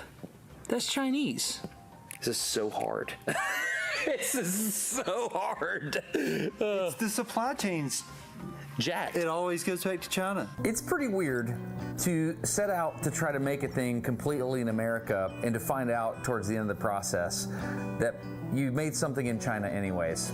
Destin's putting on a smile here, but I guarantee you this moment hurt very badly. Now, Destin has gone above and beyond what any other business would ever choose to do to have their product made in America. And is it really made in America? Are all or virtually all of the components made in America? He says he doesn't know where the rope came from. The screw is currently from Costa Rica. And then he got a bunch of chainmail in from what he thought was India, but he actually believes it's from China. So just think about this. He's doing this entire project not to be profitable, but to make this content, right? He wants to learn, he wants to prove a point here. If he can't pull this off in 4 years, what other business that only exists to make profit would put themselves through this level of hell? Why would any other normal business do this? So here's something to think about. Is Olivium hot sauce made in America? Yes, the bottle and box are made in China, but the sauce itself is cooked and packaged and shipped out of Florida. If you say no, because virtually every component was not made in America, that's fine. But then you also have to admit that there's no such thing as any hot sauce being made in America, because every hot sauce bottle in this entire country was made somewhere else and shipped in. You think it's crazy, right? That we have just risen as a society and we don't need to manufacture anything anymore because we're beyond that. We can just outsource that. That's a crazy idea, right? I do understand the argument that people are saying, like, what do you mean? Like, we don't want to manufacture Nike shoes in America. Like, that is not a pleasant job. We can be the ones designing the shoes and selling the shoes and marketing the shoes. We do not need to be sewing the shoes and gluing the shoes. But at the same time, the pandemic might be the best example of, like, that is the simplest emergency situation you can imagine. And we were incapable of building paper with a string on it? We can't do that in America? So this is a serious problem, but it's honestly even worse and more confusing than you might think, because even if Destin does get every one of these components to be made in America, there's no possible way that he could have every single material made and sourced from America. There's no way that he could have every one of these components made with American-made tools. That would literally be impossible. If you can manufacture things locally, then that ensures your self-reliance, your stability, and ultimately your freedom. Now, I do wish the answer was as simple as tariffs. We could raise the price on foreign goods and local manufacturing would come flying back into America. But of course, opening these factories and then creating the network of all of the factories that exist in places like China would literally take decades. And in my experience and talking to a bunch of other product creators, the cost of manufacturing in America versus China is not a small amount. In many cases, it's 5 to 10 times more to have products manufactured locally if you can do it at all, which means you don't need a 30% tariff or a 100% tariff. We need a 500 to 1,000% tariff before manufacturers like me could even consider moving over to America. In the 80s, 90s, tool and die makers were above the average by about 20% in terms of income in the United States. That's dropped today to 15% below the standard income level. And so it's tough to justify going into tool and die. And the government is going to have to come up with some sort of long-term incentive to get local businesses excited about investing millions of dollars in new factories that may not really be able to compete with other countries. It's going to be a very long-term process, and we really need to be thinking decades in the future. I talk to companies every day that are like, I've got tool and die makers that they're about to retire. They have open jobs today. There are tons of positions available. So I think that it's looking up for tool and die, especially when you combine it with new technology. I think the time to get into a thing is not when everybody else is doing it. It's before the wave happens. So if I was a young person, I would be looking into this right now. Now, even though Destin has not fully succeeded in making this product 100% in America, I just bought one. I feel like I need to support him because he spent so much time making this product on hard mode. He's done it in America as best he can so far. He's still working on it, so maybe one day this will be fully made in America. But he also filmed the entire process, and he was more honest than he needed to be. He purchased components for this product that were advertised as made in America, and he could have just left it at that. But when he discovered these components were actually made in different countries, he was honest about it. I'm gonna link his product down below. If you need a grill brush, it's expensive, but I think he deserves Yi Xuan is the first ever Auric Ink Rupture agent to be released in Zenless Zone Zero, and let me be the first to say, this character is not power creeping Miyabi. Don't worry. That said, Yi Xuan looks absolutely amazing, and regardless if we're talking about her character design, her animations, or even her performance in teams, Yi Xuan is delivering on her Void Hunter level role as described by the dev team. In addition to this, with her high burst damage and cyclical nature in building up her resources, Yi Xuan will feel very similar to characters like Evelyn or even Soldier Zero Ambi. Before we go any further though, I'd like to remind you all that the footage from today's video will be from the creator beta server, so things are subject to change, but if today's video helps or teaches you something, make sure to like, comment, and subscribe. Without further ado though, let's get into it. Yi Xuan is a DPS who converts her max HP and attack into sheer force to deal defense ignoring damage through a loop of adrenaline generation and powerful Auric Ink attacks. Her playstyle revolves around executing perfect dodges, dealing basic attacks, and blocks to restore adrenaline, which she then spends to trigger burst windows and build technique points for a second ultimate. She shines in teams with stun, support, or defense characters, gaining passive adrenaline recovery and bonus damage to stunned enemies. Her kit also features strong skills like Auric Array and Qingming Eruption, both dealing decent damage, while Yi Xuan also provides team utility through her HP redistribution. Overall, Yi Xuan's kit rewards pre-planned calculated play and optimized resource management with great damage output. It is worth mentioning, however, that she does not quite hit the same level as Miyabi with her easy to play insane DPS playstyle. Instead, she currently exists as a competitive DPS to the rest of the cast, but is still also waiting for a great complementary support like Ambi was with Trigger in order to truly shine.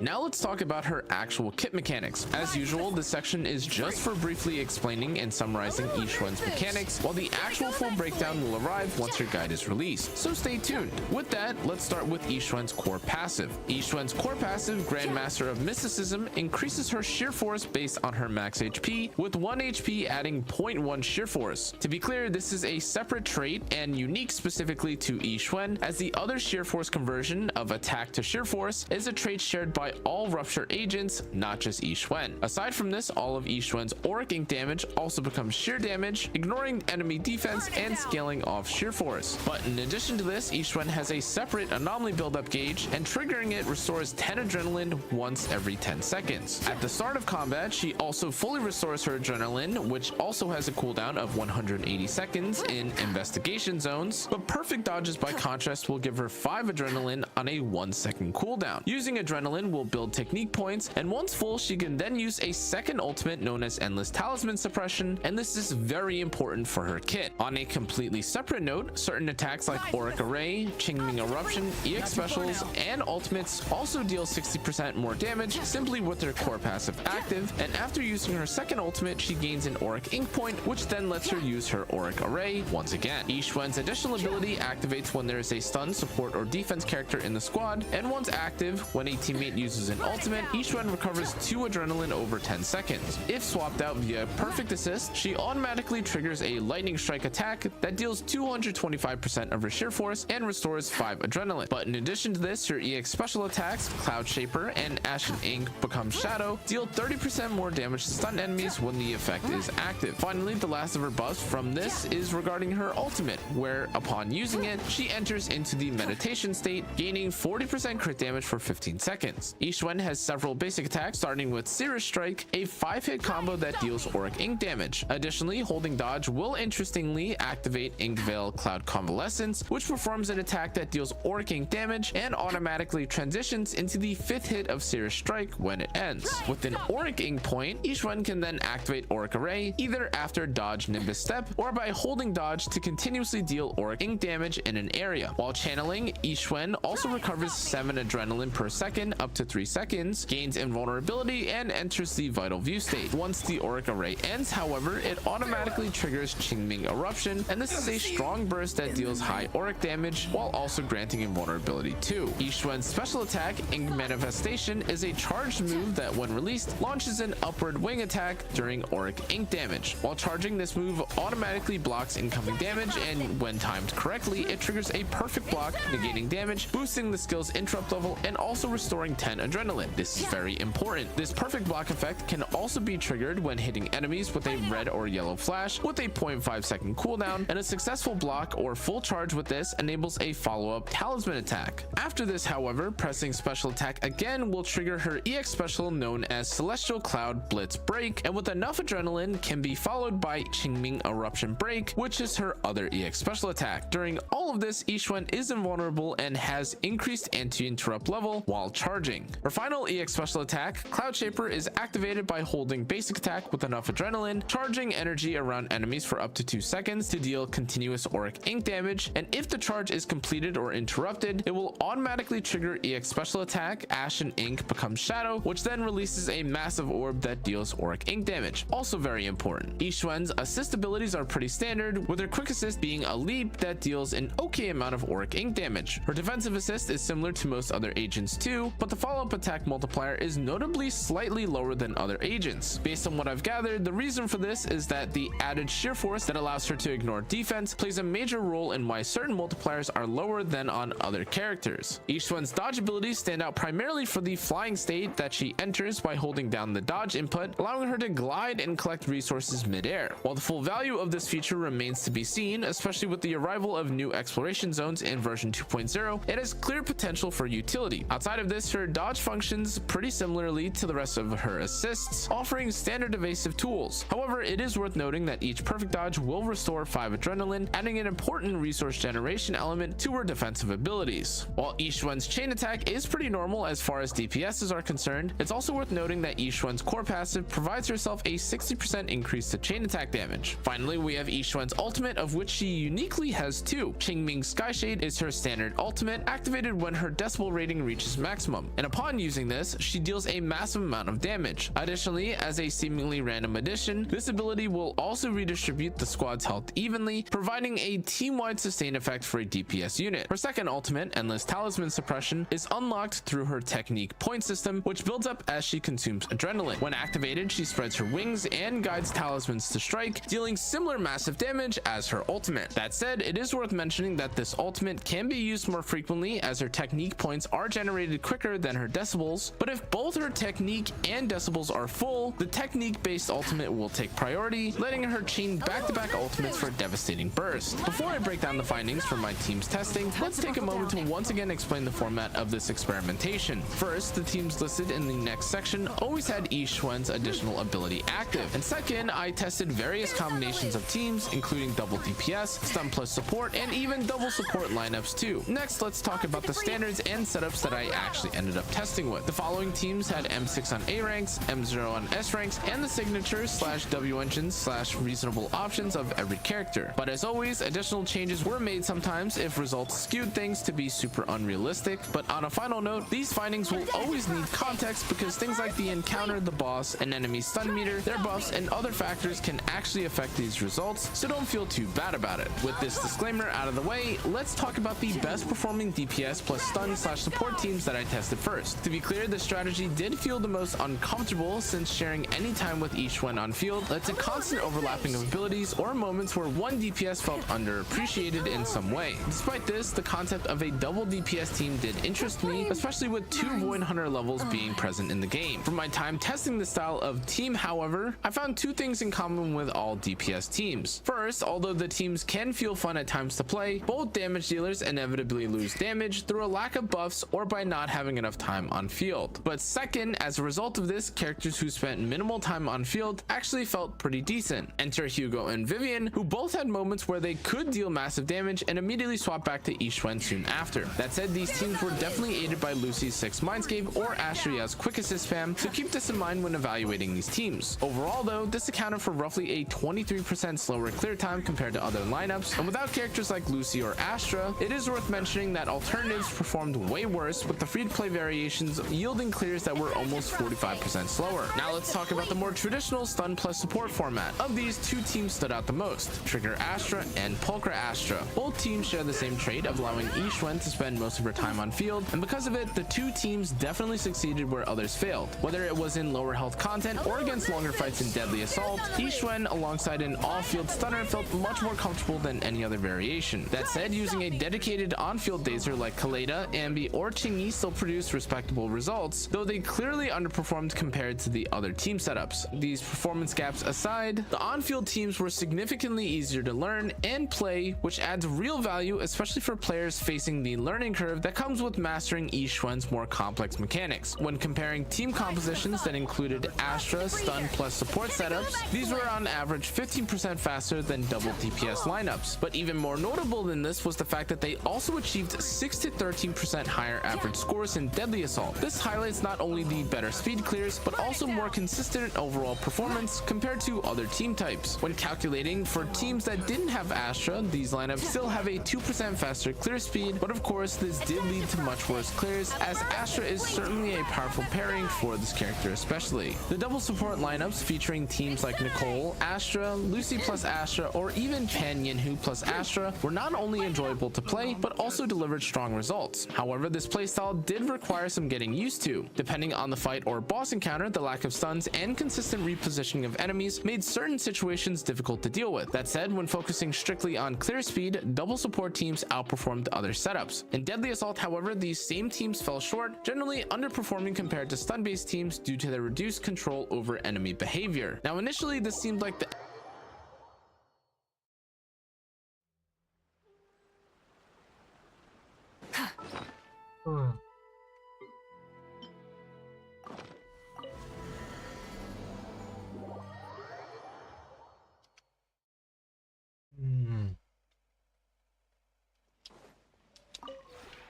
Almost wasted stuff.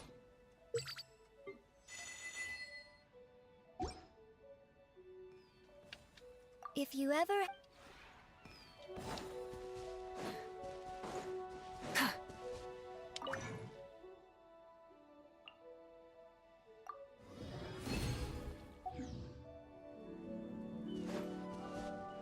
Let's see. 3 days, 3 hours, 4 days, 10 hours. Yeah, well. Oh, that's quite annoying. Anyway.